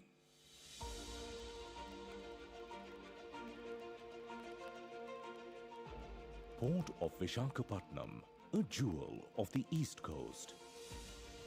One of India's 12 major ports situated on the east coast of India, a natural harbour bestowed with deep water and tranquil basins, protected by the Dolphin's Nose Hill and the Ross Hill. Port of Visakhapatnam has played a pivotal role in transforming Visakhapatnam from a modest fishing village into an industrial hub and a vibrant, buzzing city known as the City of Destiny. Port of Visakhapatnam has evolved as a mega major port capable of handling ships of up to 200,000 deadweight tons in its outer harbour and up to 120,000 deadweight tons in the inner harbour. The port has acquired expertise in handling multiple commodities such as bulk, break bulk, liquid cargo, LPG and containers, making it one of the world's busiest seaports. The single point mooring in the outer harbour is capable of handling very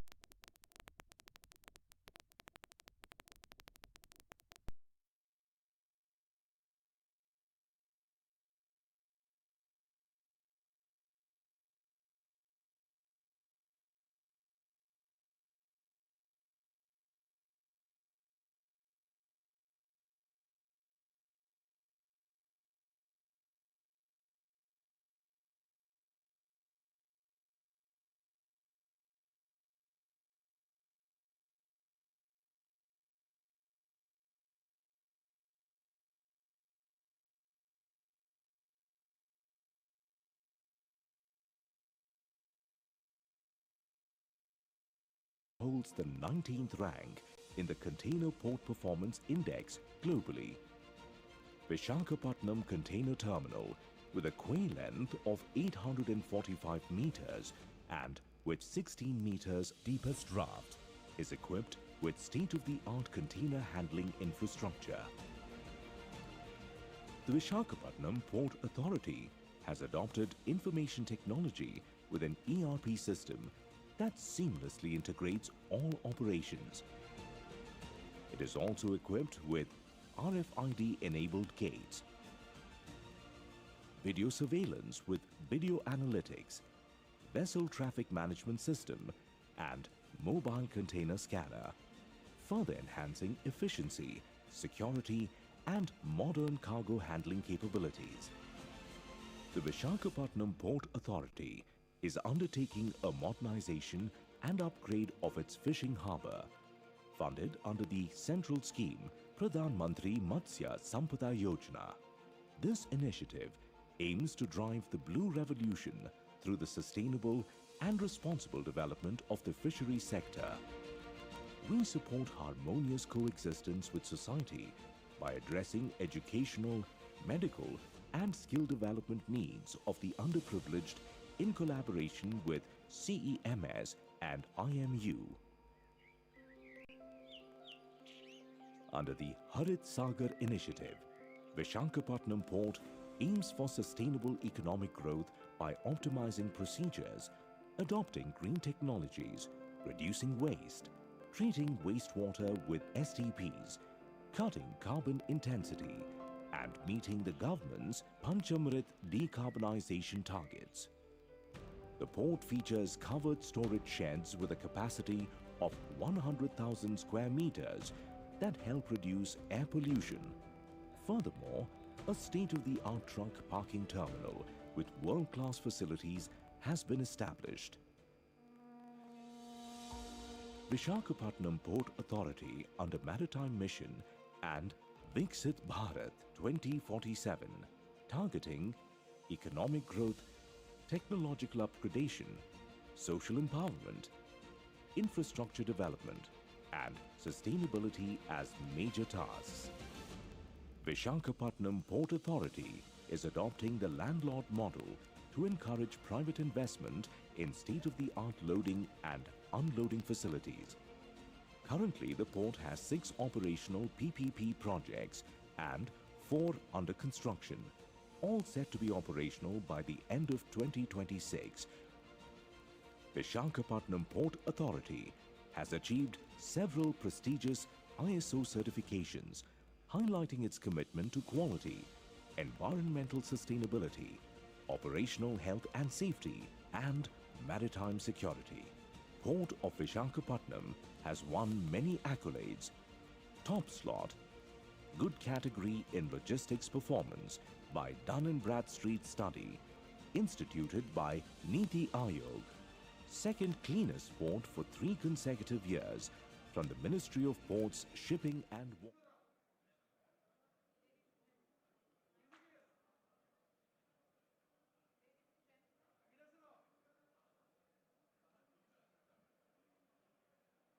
Ladies and gentlemen, I welcome you back after that short tea coffee break, and this is an announcement for all our eminent delegates to kindly join us in the room and be seated. We have concluded the inaugural session of the second Bimstec Conclave of Ports, and from here we will go into the program.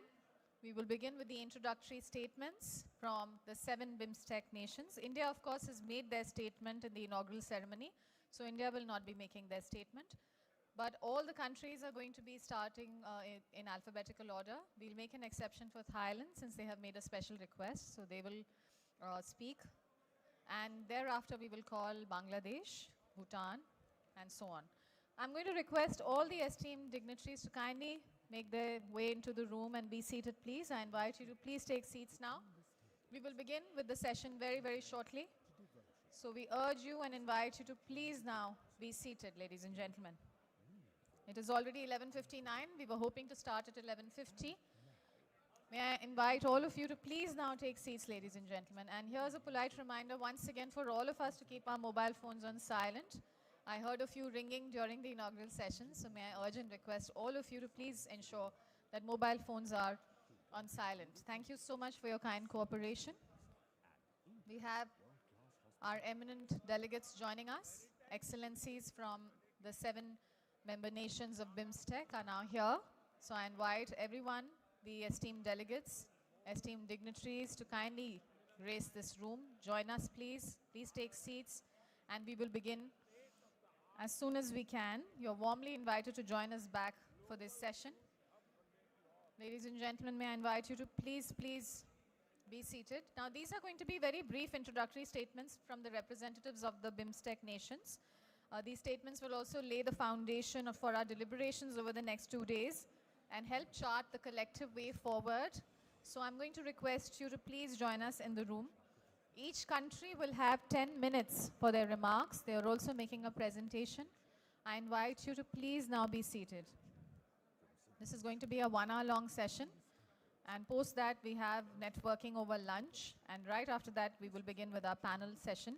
So we've got several panel discussions today on very meaningful and enriching themes, ladies and gentlemen. I'd like to request all of you to now please join us in the room and be seated. This is a reminder and a request to everyone to please gather back in the room and be seated. We all need to gather back in the room and take seats, ladies and gents. May I invite you to please be seated. Thank you very much once again for your kind cooperation and joining us back in the room.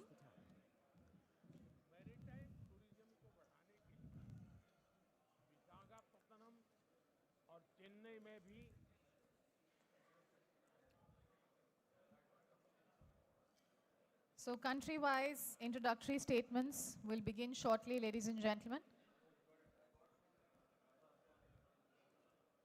May I invite you to please now be seated. This is an announcement for everybody who's still outside. Please do join us in the room and be seated. I thank you very much for your kind cooperation. We will start with the introductory statements. So I thank you very much.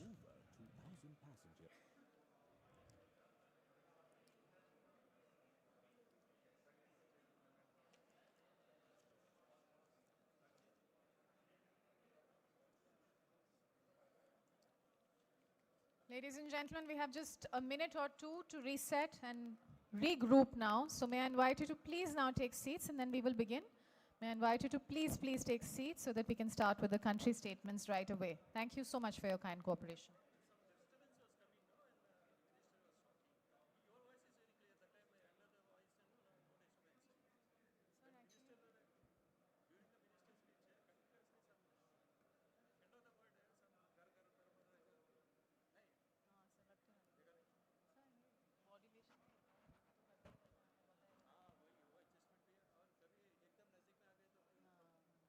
जैसे मैं सुबह करती थी तो उसमें मेरा सांस का आवाज आ रहा था अब मैंने अपने आप को ट्यून कर लिया कि सांस नहीं आया सर कब स्टार्ट करें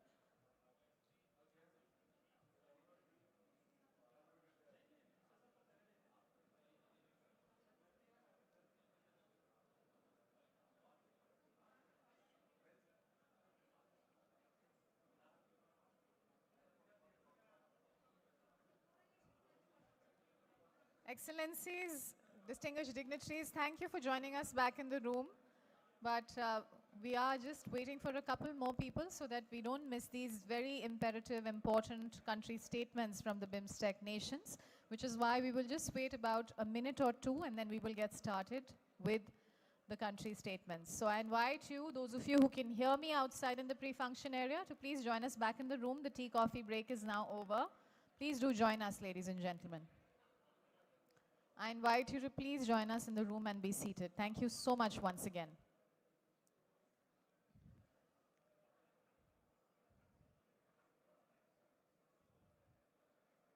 Thank you for joining us back in the room. Let's take our seats. Thank you. I am very, very grateful to your kind cooperation, ladies and gentlemen. Also, I'd like to request and urge everyone in the room to please ensure that mobile phones are on silent. I thank you very much once again for your kind cooperation. The bell that has been sounded is a signal that we must all regroup and gather back in this room. And we will begin with the country statements, please.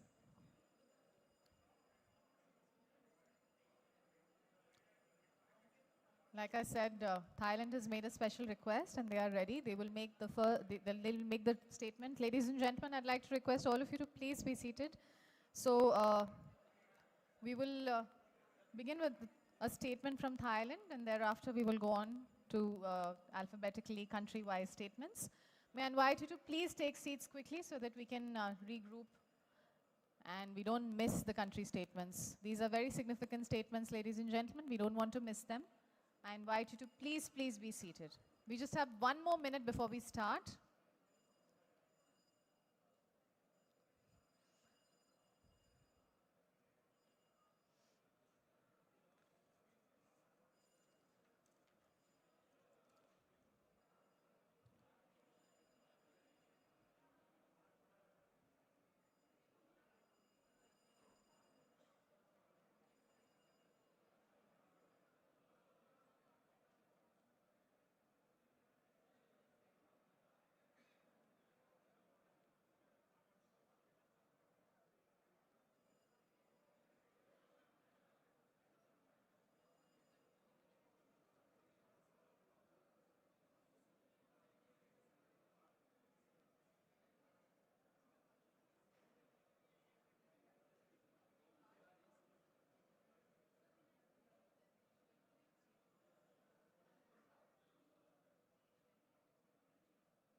Ladies and gentlemen, let us quickly settle in at the back. I thank you very much for your kind cooperation. We have to start now, and we're trying to bring in as many people. So request you to please take seats, and I see that now it is an almost full house. Welcome back.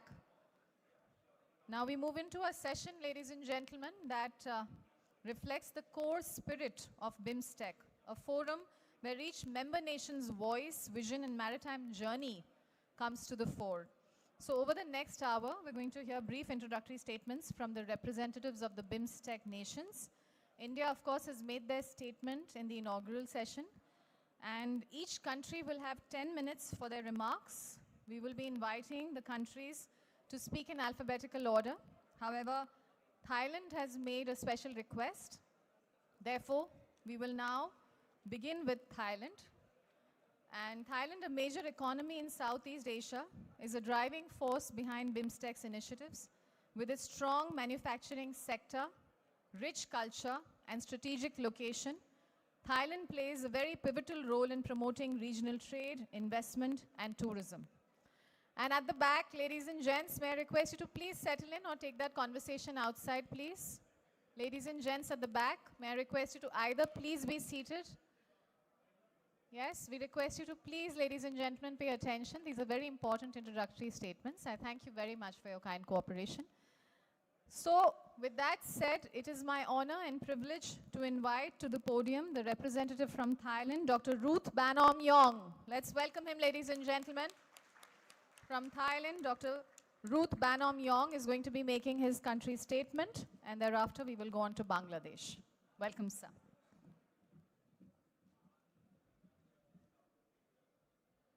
Thank you. Thank you very much for the kind introduction. And allow me to give my introductory statement. First of all, I would like to say thank you for the hosts for inviting us. And I must say that by inviting me, you get two for the price of one. What do I mean by that is, initially I've been invited as a university professor, but at the same time, I am also a commissioner at the Port Authority of Thailand. So in a sense, I'm both an academic and a practitioner.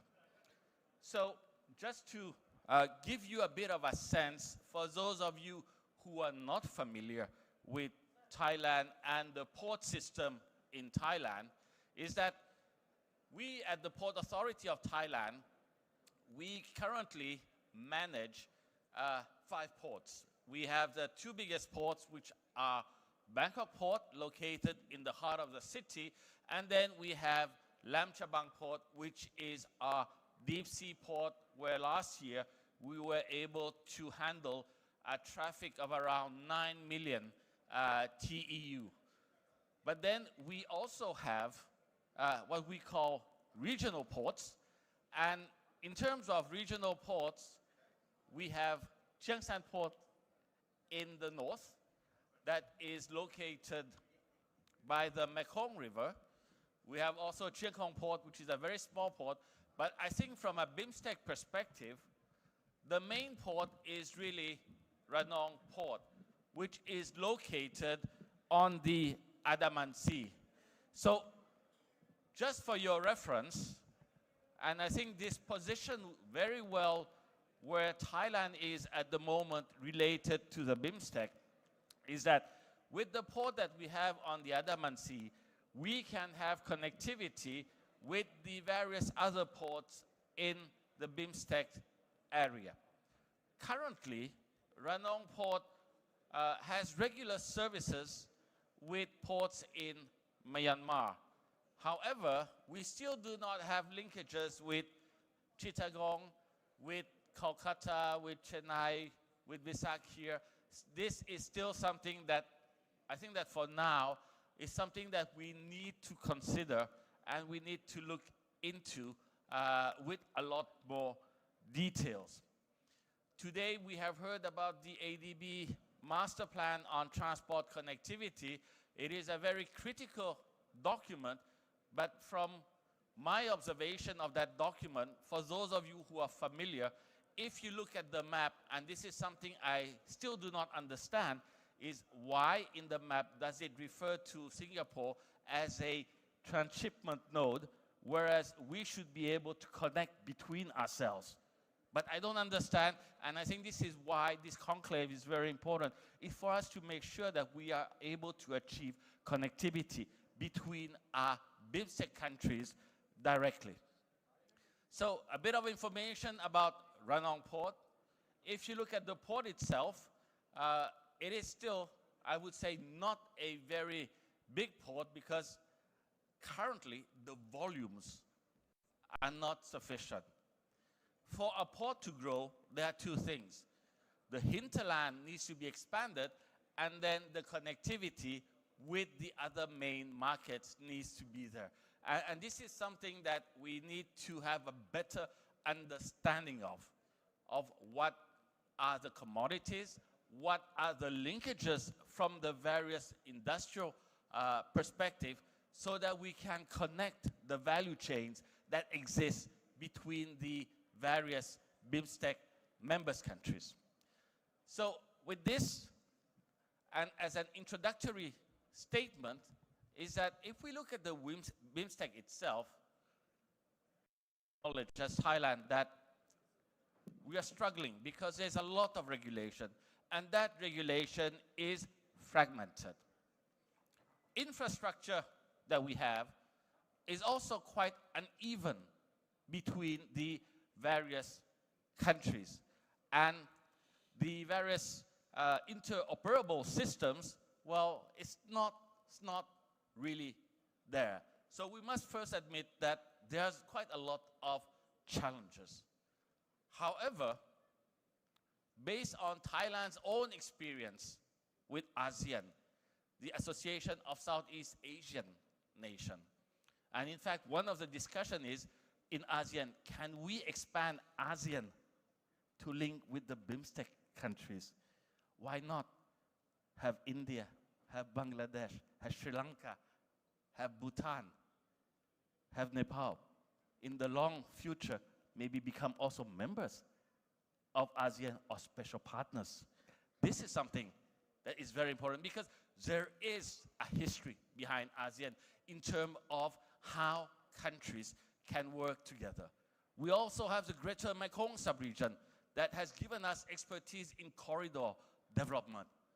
And when we look at the connectivity within the Bimstec, we need to take a corridor approach, identifying the key nodes, the key poles where connectivity can be established. So regional growth is not just infrastructure itself. It is based on institutional connectivity. And what do I mean by that is institutional connectivity is all the institutions, be it government, state-owned enterprises, of the various countries being able to work together, to know each other. And this conclave is something that is very important because it enables us, one, to meet in person, and secondly, discuss what kind of collaboration we can have. But institutional connectivity, physical infrastructure in itself is not sufficient. We must not forget what is the key thing that will make us work together is trust. We need to trust each other, especially in this day and age of uncertainty in geopolitics. We need that trust. From a cultural perspective, from a historical perspective, we have been very close. Today, we need to further that trust even more. So, from a Thailand perspective, we're more than ready to work with our Bimstec partners to transform our ports from gateways into growth engine in supporting the development of the various hinterland. So I have seen a lot of plans related to the Bimstec, and I think plans are very good, but it is now time to go for implementation. So the time to act is now. Thank you very much for your attention. Thank you. Thank you very much, Dr. Ruth. Thank you for that introductory statement from Thailand. Ladies and gentlemen, Thailand made a special request, and so they have presented the introductory statement. And now we will go on in alphabetical order, invite Bangladesh. Bangladesh, a key player in Bimstec, is a rapidly growing economy with a strong textile industry and a strategic location in South Asia. With its vast coastline along the Bay of Bengal, Bangladesh plays a crucial role in regional trade and maritime security. Please help me welcome the representative from Bangladesh to deliver their introductory statement, Mohammad Rafiqul Karim, Joint Secretary, Ministry of Shipping, Bangladesh. Let's welcome him, ladies and gentlemen. Welcome, sir.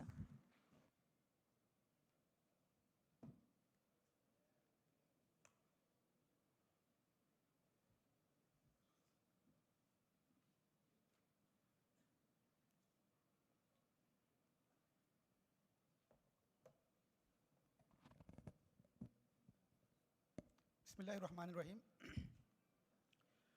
Honorable Union Minister of Minister of Ports, Shipping and Waterways of India, Honorable State Minister for Ministry of Ports, Shipping and Waterways of India, Secretary General of Bimstec, Honorable Member of Parliament of Visakhapatnam, Secretary of Ministry of Ports, Shipping and Waterways of India, and the Chairman of Visakhapatnam Port Authority, distinguished delegates, esteemed participants, ladies and gentlemen.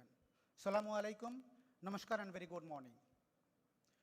It is indeed an honor and privilege for me to represent the People's Republic of Bangladesh at this second edition of Bimstec Ports Conclave being held in this beautiful city of Visakhapatnam. On behalf of the Government of Bangladesh, I extend my heartfelt appreciation to the Government of India and the Visakhapatnam Port Authority for generous hospitality and the excellent arrangement for this important gathering. This conclave is both timely and significant.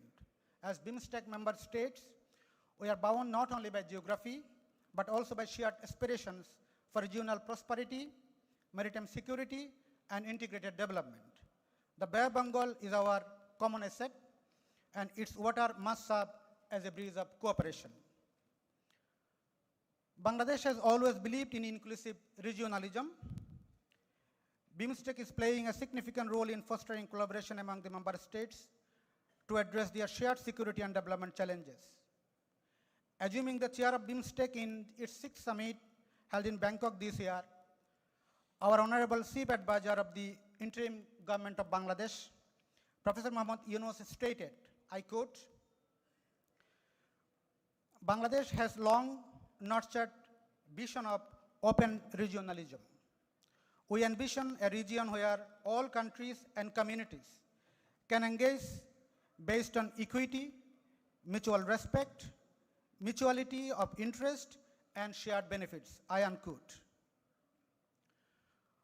With that vision today, I want to share with you the Bangladesh's maritime development journey, our port infrastructure status, and how we envision deeper regional cooperation in port-led connectivity under Bimstec framework. Bangladesh's ambition is it as a connectivity hub between South and Southeast Asia, and port and associated logistic development is central to that vision. Bangladesh enjoys a unique strategic location at the confluence of South and Southeast Asia, right along the Bay of Bengal. Our ports provide a vital maritime bridge connecting landlocked neighbors and facilitate access to over 106 global ports with shorter shipping times and reduced cost. We serve as a key transit hub for Bimstec economies. Recognizing this in recent years, our government has placed significant emphasis on strengthening port infrastructures as we have made remarkable progress. Our 3 major seaports in operation, Chattogram, Mongla, and Paira, along with under construction Matarbari Deep Seaport, collectively form the backbone of our international trade. Together, they are being reshaped into engines of economic growth, trade facilitation, and cross-border integration. Now let me highlight some key developments in maritime port sector of Bangladesh. Chattogram is our largest and busiest port, handling the majority of Bangladesh's export and import. It has 53 berths under its jurisdiction. Chattogram handles about 92% of the sea cargo and 98% of the containers, the main maritime artery of our trade. With the total 53 berths and jetties, the port is equipped to handle bulk, liquid, containerized, and general cargo, making it a versatile logistic hub for regional chains. Over the last 15 years, ship turnaround time of the Chattogram port has been reduced to around 2.5 days from about 4 days, which was in 2010. The port has increased its container handling capacity from 1.38 million TEUs to 3.28 trillion TEUs in last 12 years. The port has seen a steady growth in cargo handling capacity. In 2024, it handled around 124 metric ton of cargo, which was only 50 metric ton in 2012. The result of continuous capacity enhancement mentioned earlier, it has been reflected in the Lloyd's ranking. The Chattogram port has retained its position within top 100 global ports. For the last decade, it has leaped 31 steps from 2009 to 2023. The cargo volume is projected to surge to 350 million tons by 2041, and the container handling is expected to reach 12 million TEUs. To meet this forecasted demand, Bangladesh is investing in developing new jetties, accommodate larger vessels, port digitization, and multi-border linkage, including route, rail, and inland waterways.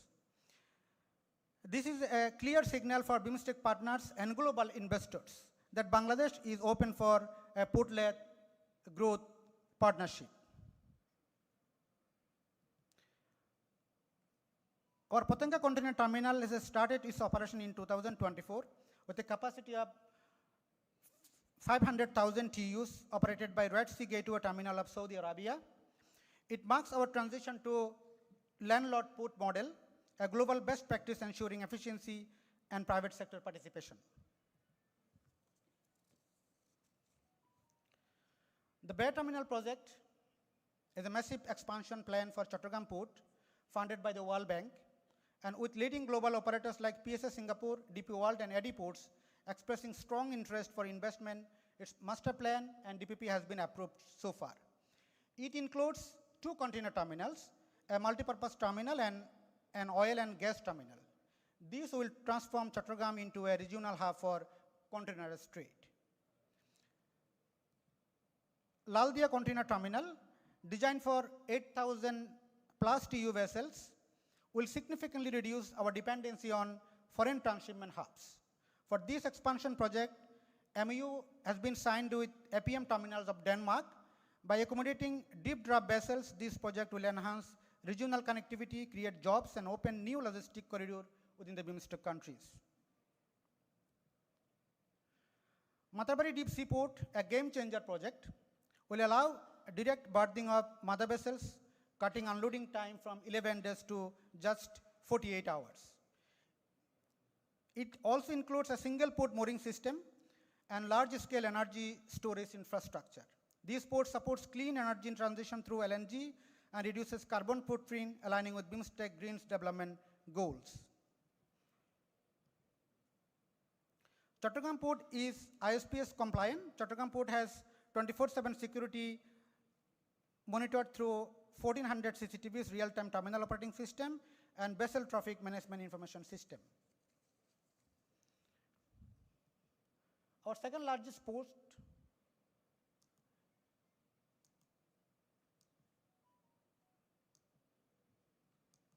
is Mongla Port, which is situated in the south and southwest part of Bangladesh. It has been experiencing rapid development from jetty construction under PPP, auxiliary vessel procurement to major dredging works.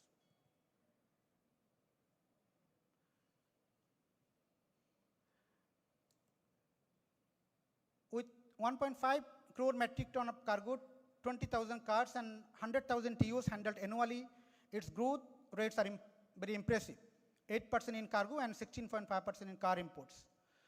Both ship handling and cargo handling capacity of the port has been experiencing rising trend with minimum ups and downs. Container handling capacity of the port increased from 20,000 TEUs to 31,000 TEUs in 2024.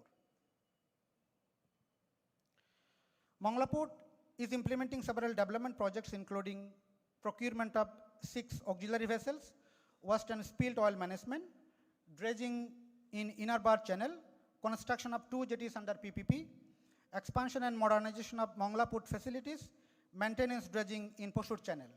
Upon completion of the said projects, Mongla Port will modernize its capacity by 2027, expanding its strategic value. Our third port is the Paira Port, which is also situated in the southwest of Bangladesh. It has already handled 3,000 vessels at cool jetties and enabled safe berthing of 200-meter long ships.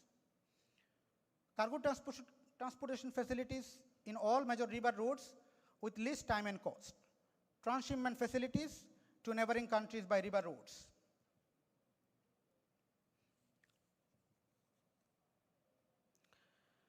Paira Port's jetty and terminal expansion plan envision a total quay length of 9,400 meters with an estimated annual handling capacity of 10.7 million TEUs, 8 million metric tons of bulk and 9 million metric tons of coal, alongside facilities for LNG, LPG and fuel as required.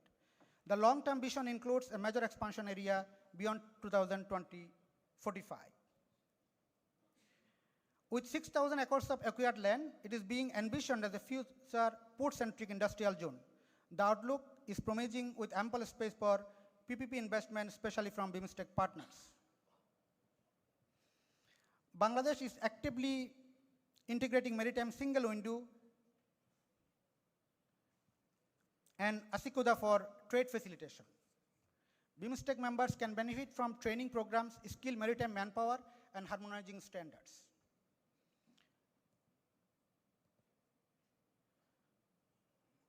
Bangladesh ports can act as the door to international and regional connectivity, ushering in a new era of port-led economic diplomacy. Before conclude, I want to mention adoption of Bimstec Bangkok Vision 2030 in its sixth summit provides a comprehensive and practical roadmap for future cooperation amongst the member states to achieve the vision of prosperous, resilient, and open Bimstec. As significant steps towards strengthening regional partnership to enhance maritime connectivity, enabling more trade and travel amongst the member states, was the signing of agreement on maritime transport cooperation, for which we have gathered here today. We wish this conclave would bring us closer and enhance maritime cooperation amongst us. Together, we can create a seamless logistic corridor across the Bay of Bengal to materialize the theme of this conclave, one vision of 7 nations. Thank you, ladies and gentlemen, for patience hearing. Long live Bangladesh. Thank you very much. Thank you very much, Mr. Mohammad Rafiqul Karim. Thank you, sir. And ladies and gentlemen, as we go forward, once again, I'd like to inform our excellent of time. We would urge you to stick the 10 minutes time limit. And with that, now we will go on to Bhutan, which is known for its commitment to sustainable development and environmental conservation. The country's rich cultural heritage and stunning natural beauty make it a valuable partner in regional tourism and cultural exchange. Let us welcome Mr. Sonam Bumtab, Regional Director of Industry, Commerce and Employment, Government of Bhutan.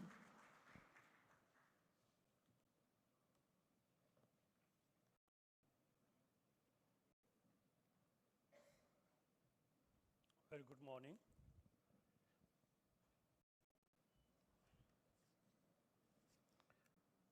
Your Excellency, Shri Sharbanda Sonowal, Honorable Minister of Port, Shipping and Waterways, Government of India, Your Excellency, Shri Shantanu Thakur, Honorable Minister of State Ports, Shipping and Waterways, Government of India, Honorable MP, Honorable Dignitaries, distinguished delegates, ladies and gentlemen.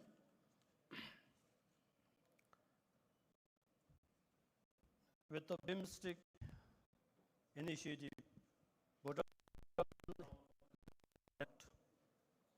we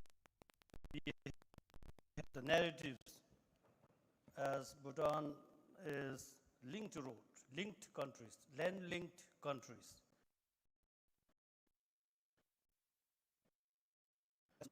All the ports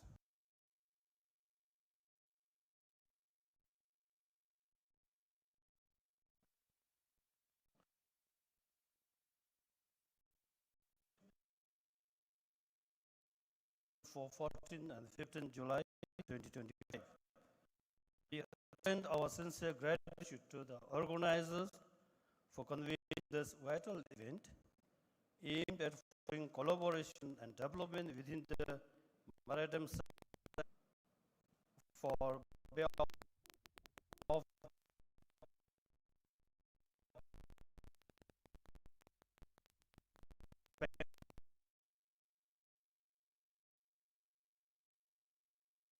trade,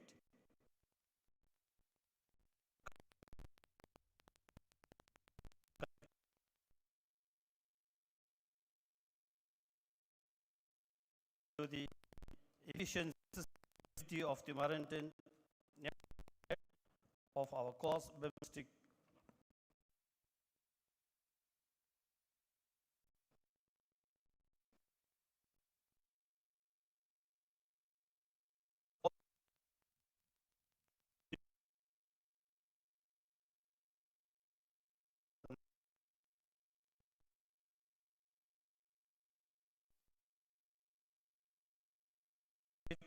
activity and economic growth through strategic discussion on port maritime practices. Bhutan, the concept of seamless shipment of cargoes and consignments is not merely a goal for cost, but a critical necessity for our external trade. We look forward to the insights from sessions such as Kaladan Corridor, catalyzing Bay of Bengal port connectivity and regional growth. This initiative, described as breakthrough for trade and connectivity through a multi-modal route utilizing Bimstec maritime network, offers valuable for landlocked regions, including Bhutan, can gain improved access to vital sea routes. We are eager to learn from its implementation towards establishing a successful international transit cooperation network that could inform similar solutions for Bhutan. Furthermore, the session on navigating the future opportunities with agreement on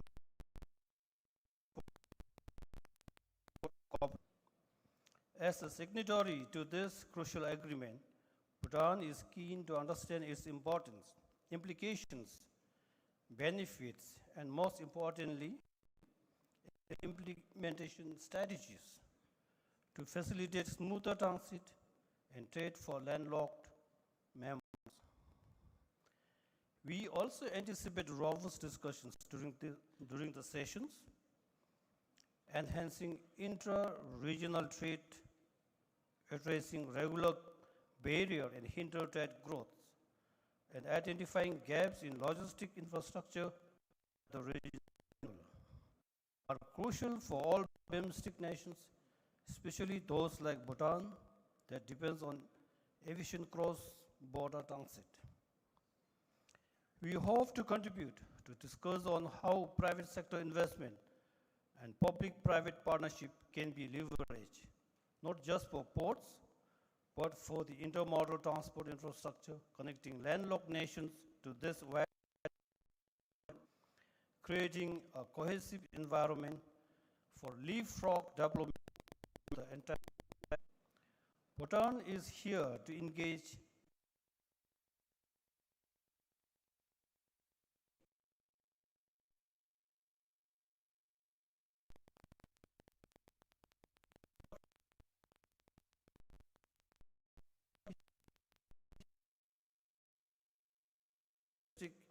fully integrate the connectivity needs of all states, leading to transit time and cost, and ultimately enhance economic prosperity for all.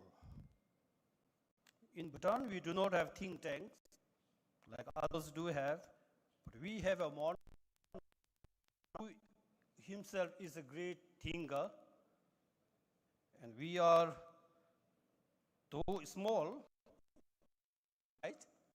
The Bhutan is growing. So with this, I would like to go through with the slides.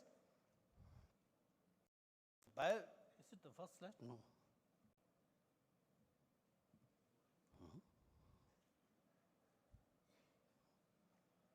Can you help me, please? I'm not going to operate the slide.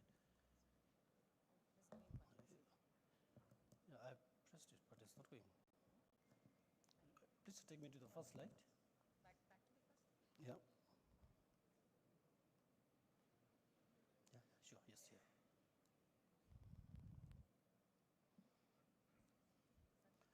Sure, yes. So Bhutan is a landlocked country, but as I said, now we are becoming a land-linked nation. So we have graduated from LDC, Least Development Country, in 2023. So our economic is mainly driven by hydropower, tourism, and agriculture. So as of now, our hydropower production is 2,800 megawatts, but by 2040, Bhutan is aiming to achieve 30,000 megawatts of hydropower, which will definitely help maritime ports go green and blue economy of the Bengal, West Bengal region. Partners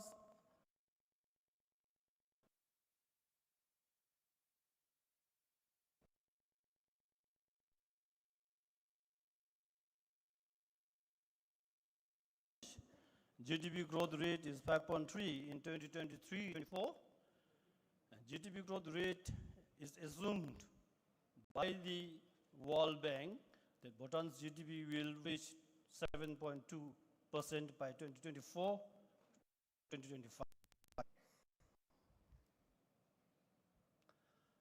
Bilateral and regional transits between the Royal Government of Bhutan and the Government of Republic of India in 2016, and this agreement is renewed every after 10 years. In transit and protocol between Bhutan and Bangladesh 2023. We have a free agreement with Thailand signed in April 2025. So Bimstec Transport Corporation at the top end of Bhutan on June 9, 2025. Coordination mechanism. So with the article, so India, Bhutan used to plus, so this is the advantage to solve many of the issues that has been faced by implementers on the ground. The secretary level meeting is also convened with the relevant agencies led by the Minister of Commerce, Government of India.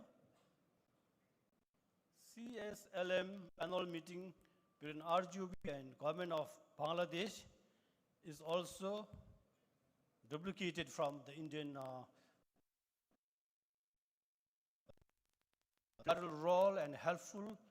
It has been replicated with the Bangladeshi government. So Bhutan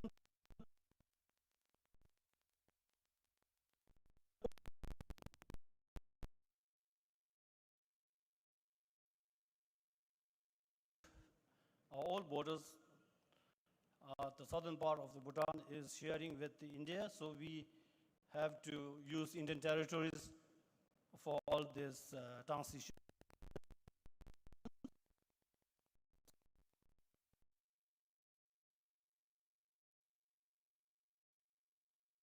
The time as for the study of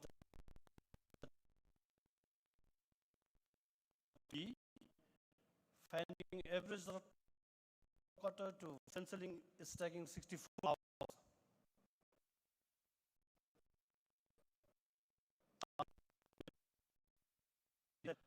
So we need to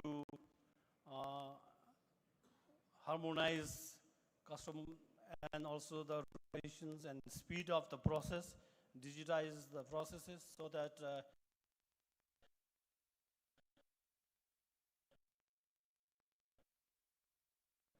trade routes identified with India. We have 28 trade routes has been identified with India.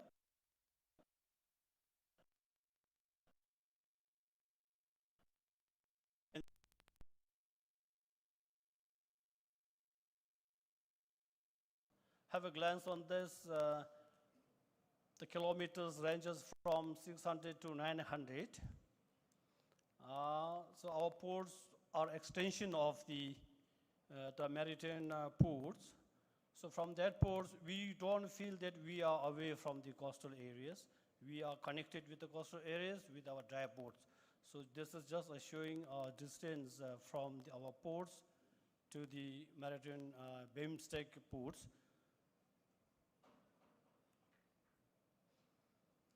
The infrastructure of dry ports that is happening in Bhutan just now with the help of Government of India. We have some major dry ports infrastructures constructions going on. So with this ports up, we will be having access to many of the ports in Bimstec.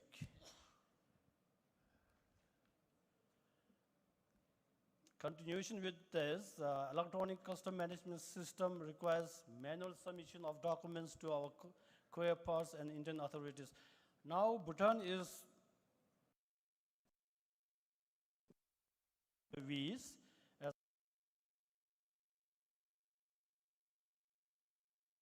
towards IoT, Internet of Things. We would like to make all smart because by size and population, Bhutan is nowhere on the globe, but we would like to bank on quality.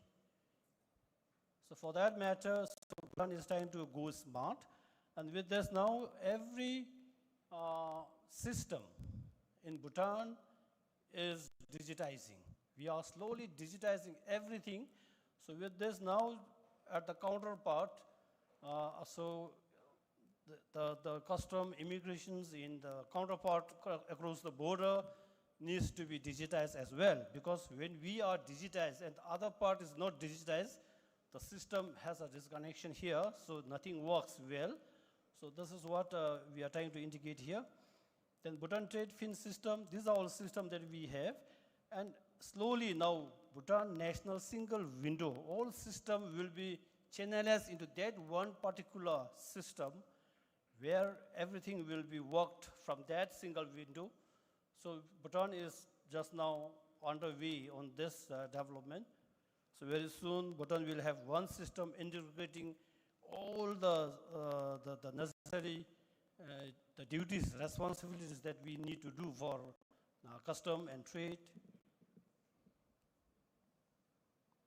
Challenges faced in transit: geographic for resilient and inclusive maritime connectivity, cruise to mountain tourism. So this is another important component that we see in the Bimstec agenda. So why tourism? Tourism is just travel all around the world. And for what they travel? They travel looking for unique experience. They are traveling mainly to looking for unique experience. If you can offer a unique experience, then you attract more tourists. So therefore, tourists coming through Bay of Bengal and having a continuation itinerary, or integrated itinerary to Bhutan would be an excellent choice for them. So cruise to mountain. So enjoy the life of plain and then experience the life of mountain. So enter from Bay of Bengal, exit from Bhutan, or enter from Bhutan, exit from Bay of Bengal. So we can make a joint marketing here. When the coastal plain country make marketing, you can market for Bhutan as well. When Bhutan make marketing for tourism, we will market for the coastal areas as well. So we will connect this and may have one itinerary. So this is what we think cruise tourism is very appropriate for Bhutan as well. With this, I wish touch Delhi and thank you to all. Thank you very much, Mr. Bumtab. And ladies and gentlemen, there are still some mobile phones ringing. I request you to please keep them on silent. And Excellencies, you are requested to please stay within the time limit of 10 minutes for each country. We will now invite Myanmar, a bridge between South and Southeast Asia, a vital member of Bimstec. The country's rich natural resources, strategic location, and growing economy make it an important partner in regional energy cooperation, trade, and investment. Ladies and gentlemen, please welcome Mr. Zawtong Nguyen, Managing Director, Myanmar Port Authority. Mr. Zawtong Nguyen, very warm welcome to you, sir.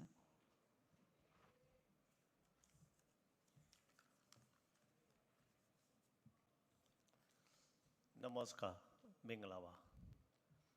His Excellency, Union Minister of Port, Shipping and Waterway, Sherry Savanara Sonowal. His Excellency, State Minister Nuthaka, officer from Bimstec Secretary Office, distinguished speaker and participants, ladies and gentlemen, good morning. My name is Zawtong Nguyen, Managing Director for Myanmar Port Authority, Ministry of Transport and Communication, Myanmar. It is an honor to represent the Myanmar Port Authority and port industry at the second Bimstec Port Conclave held in the very city of Visakhapatnam. I extended my sincere gratitude to the Government of India, the Ministry of Port, Shipping and Waterway, and all organizers, especially VPAM team, for hosting this significant event and exceptional hospitality, which strengthen regional cooperation and enhance intra-regional trade among Bimstec member states.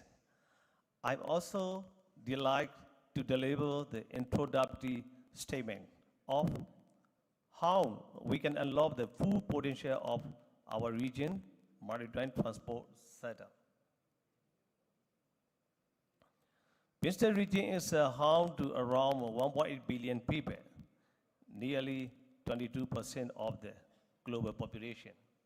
Adjacent to the Asian country, over there we have the big market, and then the east is China, round about 40% or more population.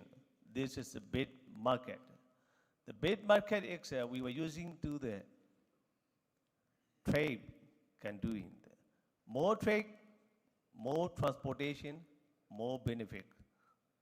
Bimstec is can do it for the intertrade in future. Myanmar is strategically positioned at the crossroads of the South and Southeast Asia. That made us a critical gateway to the Indian Ocean for connecting South and Southeast Asia nations. Moreover, securing between two regions, Bimstec and ASEAN, as well as locality among populated markets. Myanmar serves as an essential land bridge linking these significant economies through efficient sea-land network. As a key maritime nation in the Bay of Bengal, Myanmar recognizes the critical role of the port in fostering trade, connectivity, economic growth, and sustainable development across our region. The Bimstec Agreement on Maritime Transport Cooperation sets a platform that offers invaluable opportunity to collaborate on port modernization. Digitally, a transformation as implement the Bimstec Maritime Single Window, coastal shipping agreement, and green shipping initiative. As maritime transport sector is facilitating and promoting trade, those initiatives ensure alignment with our shared vision for a prosperous and integrated Bay of Bengal community. Would like to highlight that achieving our shared goal requires significant private sector involvement. Why?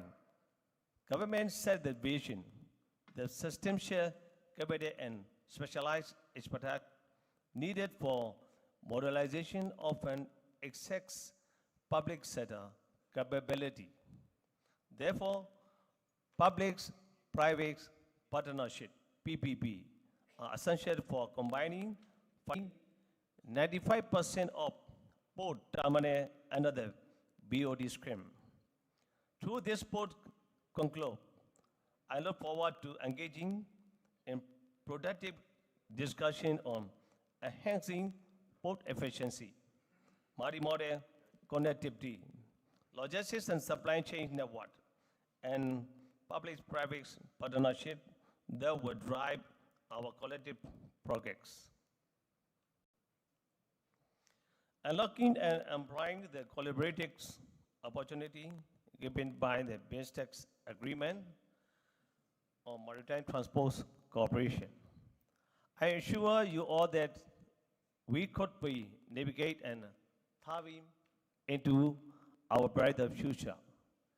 Myanmar remain committed to defending regional time and contributing in Bimstec goal of seamless and sustainable maritime trade, not only into regional but also even beyond it, inter-regional maritime trade. Recently, we introduced Yangon, Kodong, Ranong, coastal shipping under the border trade scheme between Myanmar and Thailand. We also have Chennai Yangon and Kolkata Yangon maritime trade routes between India and Myanmar. To extend this opportunity, A joint working group of India and Myanmar is now intensely working on formulation of standard operation procedure, SOP, and a bilateral agreement by coastal shipping. Myanmar and Bangladesh already done by coastal shipping agreement. We are expecting to extend such cooperation with other member maritime states, Sri Lanka, as well as to expand and share opportunity and achievement with Bhutan and Nepal. In this regard, let us seize this opportunity to forge stronger partnership, achieve innovative solution, and chart a course toward a more connected and resilient future. Led by knowledge. On behalf of Myanmar Board, the industry and maritime sector, I here would like to extend gratitude to the Honorable Minister, Shri Sabanada Sonawe, for visiting and attending the inauguration of SIT report as a part of the Kalitan Body Model Transit Transport Project. And the government and India for hosting this conclave and for providing financial and technical assistance to Myanmar for the simulator-based training assessment and exam system for seafarer. Thank you once again, and I wish this concludes remarkable success. Thank you. Thank you very much, Mr. Zontong Win. And with that, ladies and gentlemen, we now go on to Nepal, a landlocked country with a rich cultural heritage, a valued member of Bimstec. The country's stunning natural beauty, hydropower potential, and strategic location make it an important partner in regional tourism, energy cooperation, and infrastructure development. May I now request Mr. Mahesh Bhattarai, Director General, Department of Customs, Government of Nepal. Let's welcome him, ladies and gentlemen. From Nepal, Mr. Mahesh Bhattarai.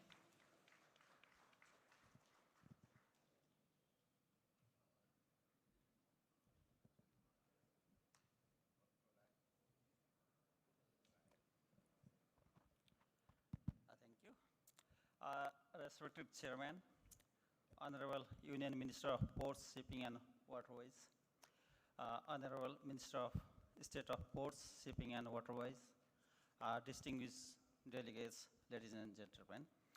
Good afternoon and warm greetings from Nepal.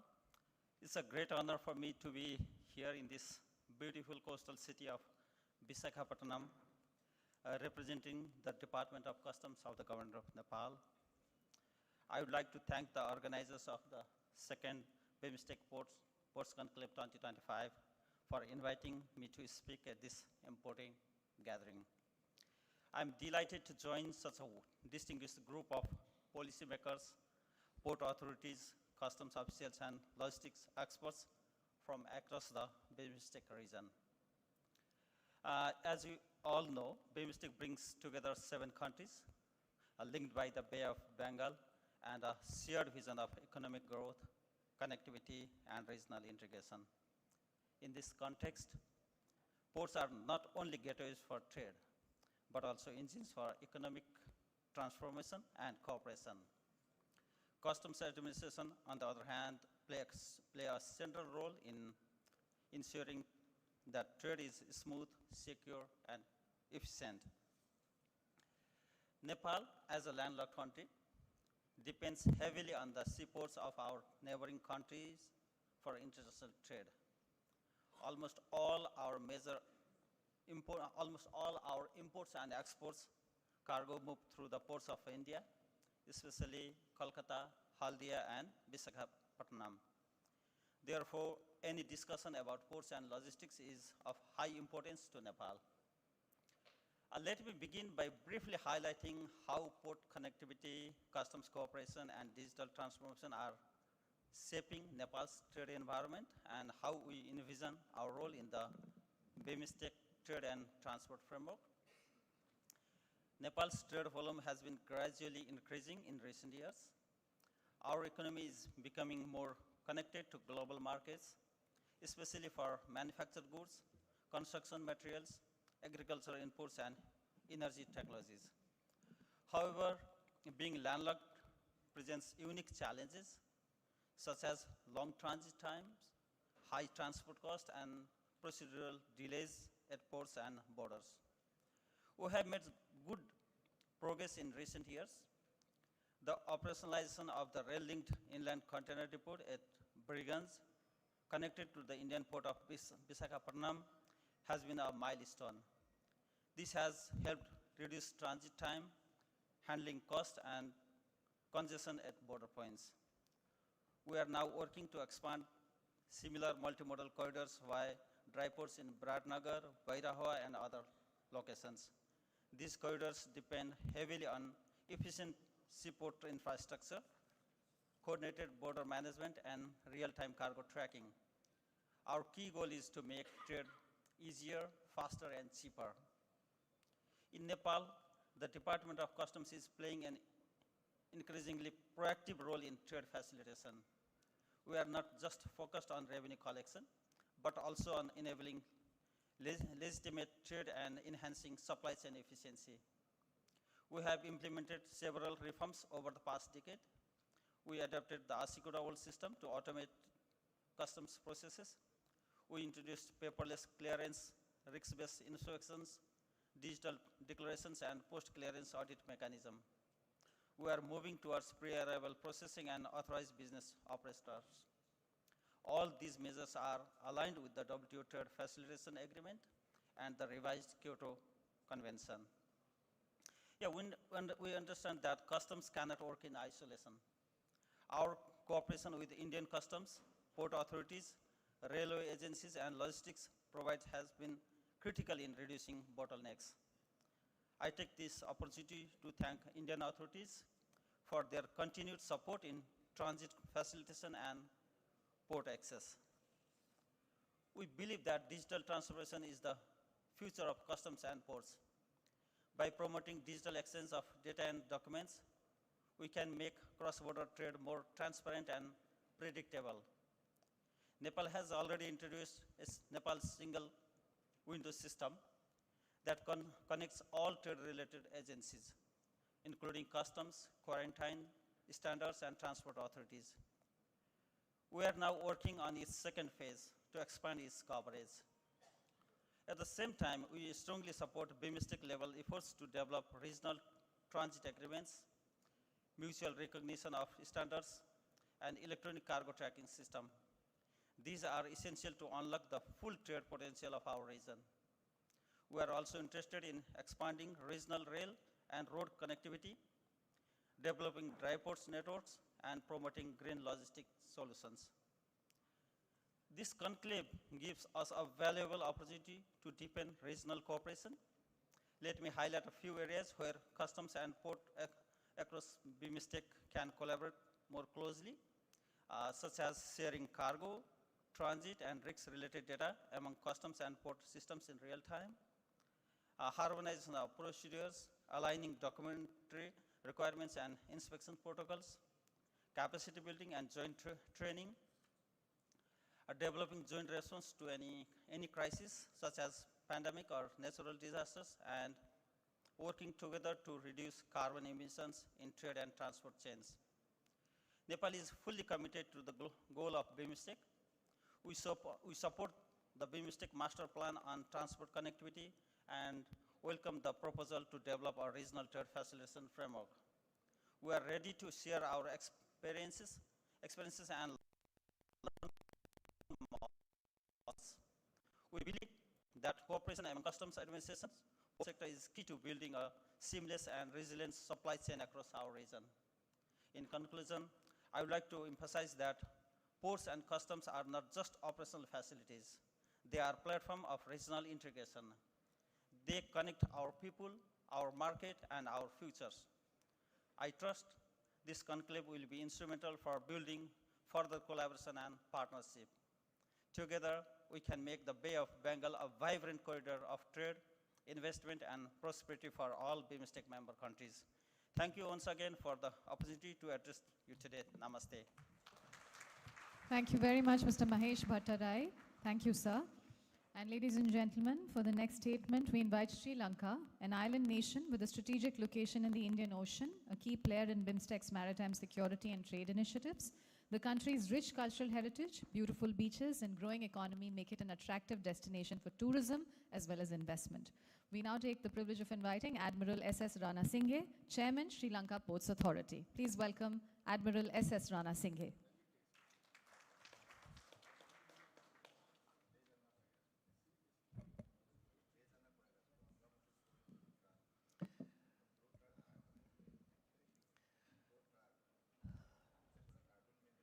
Sri Sarbananda Sonowal, Honorable Union Minister of Ports, Shipping and Waterways. Sri Shantana Thakur, Honorable Minister of State of Ports, Shipping and Waterways. Honorable Member of the Parliament for Vizag. The Secretary General of Bimstec, Indramani Pandey, sir. Excellencies, distinguished delegates, ladies and gentlemen, Ayubowan, wishing you all long life. It is with immense pleasure that I address this distinguished forum on behalf of the Democratic Socialist Republic of Sri Lanka and the Sri Lanka Ports Authority. Let me extend my sincere appreciation to the host nation and the Bimstec Secretariat for convening this vital conclave. In an era where technology is reshaping everything, including transportation, ports are vital part that needs to be considered as it is closely connected with the economic growth of the country. Sri Lanka's location at the intersection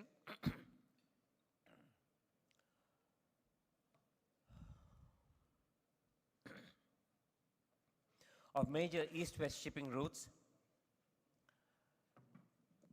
is not just a geographical fact, it is a geopolitical fact that is historically shaped and continues to shape the island's economic trajectory and regional relevance. The Port of Colombo has long served as a maritime nerve center, not only for Sri Lanka, but for the Indian Ocean as a whole. As of the latest metrics, Colombo Port continues to be ranked among the top container ports globally, and it retains its status as the most connected port in South Asia, according to Drewry's Connectivity Index.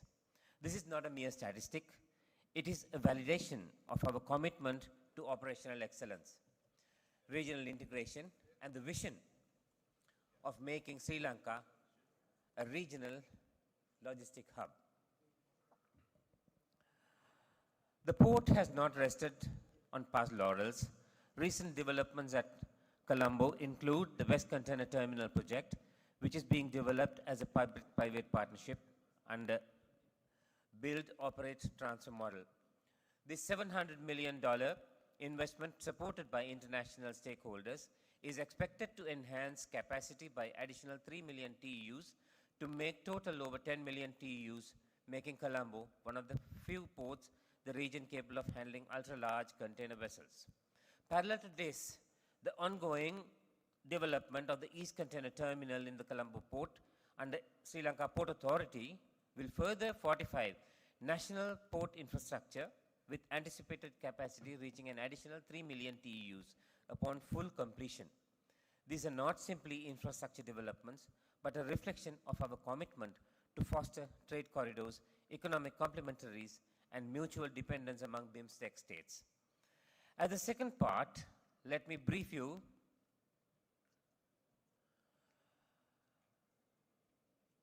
on the port of Hambantota.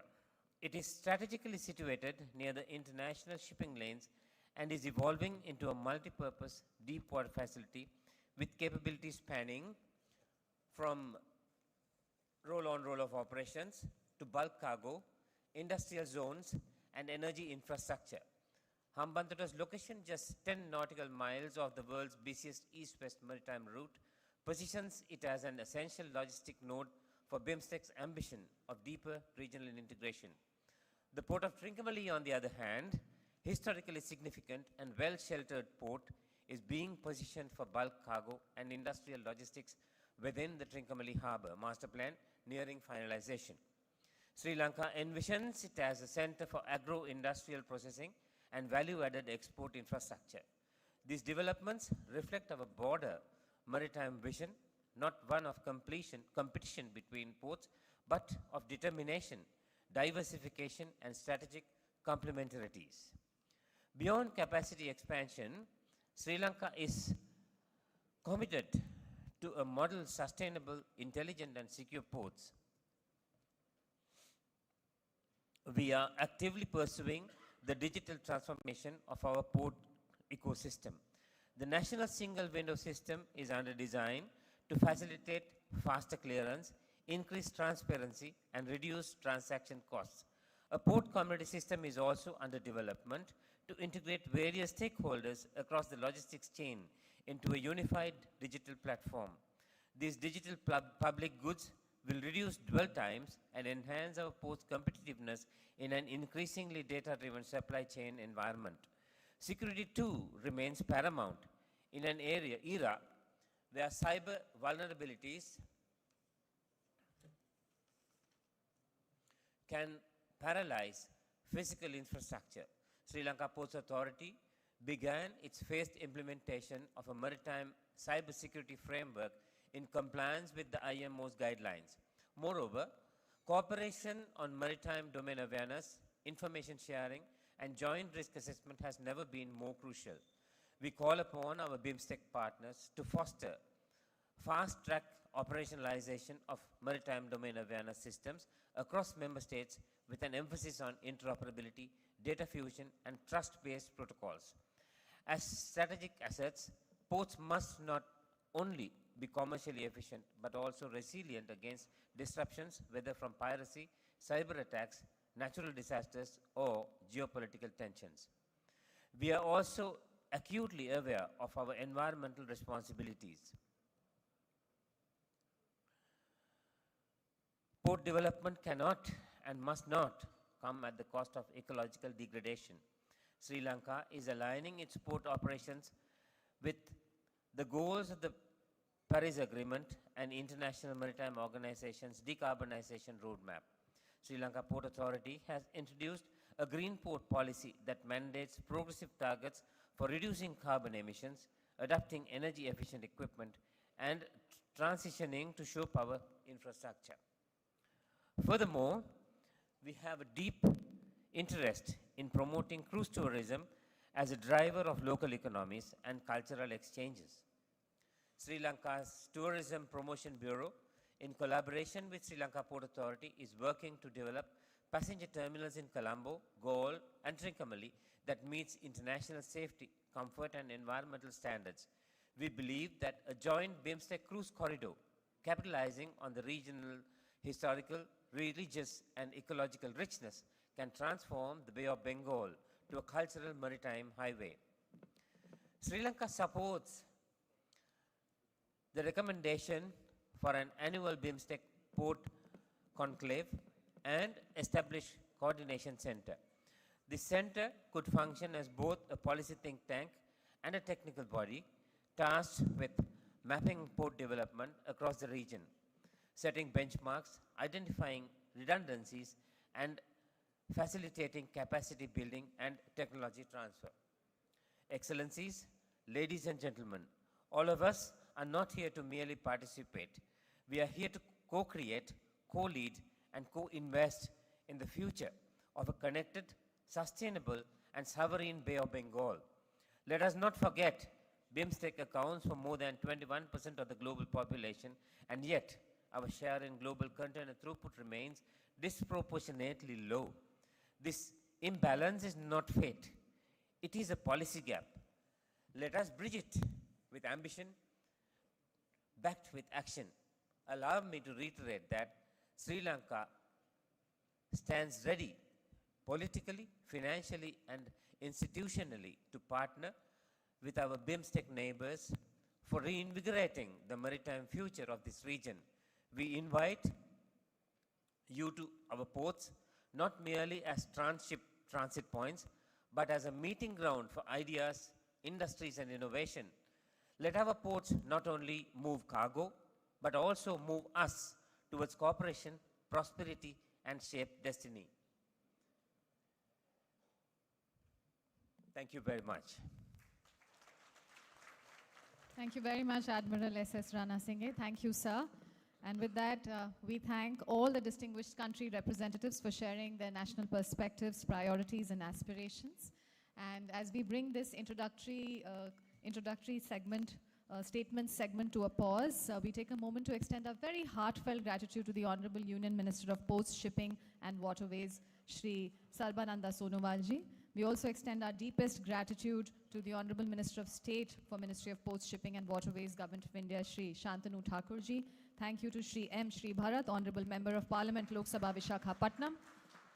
Thank you, Shri Indramani Pandey, IFS Secretary General, Bimstec, Shri T.K. Ramachandran, IS Secretary, Ministry of Ports, Shipping and Waterways, and Dr. M. Angamuthu. Namaskar and Dhanyavad, sir. Thank you so much. Your presence with us throughout the inaugural and introductory sessions has been truly invaluable. We cannot thank you enough, esteemed dignitaries, for your guidance, time, and continued commitment to regional maritime cooperation. And thank you to Dr. M. Angamuthu, IS Chairperson, Visakhapatnam Port Authority and Dredging Corporation of India as well. Ladies and gentlemen, with that, we have now a lunch break aligned, and we request all the esteemed excellencies and distinguished guests to please come back to this room at 2:15 p.m. sharp, because that is when we will begin with panel discussion 1. So I request you to please come back by 2:15 p.m. Lunch has been organized in the pre-function area, so I invite you to please join us, and also in the lounges for the excellencies. Thank you very much once again, and I request you all to please come back by 2:15 p.m. so that we stay on time and we finish on time today, because we've got a long day tomorrow as well. Thank you very much, ladies and gentlemen, once again.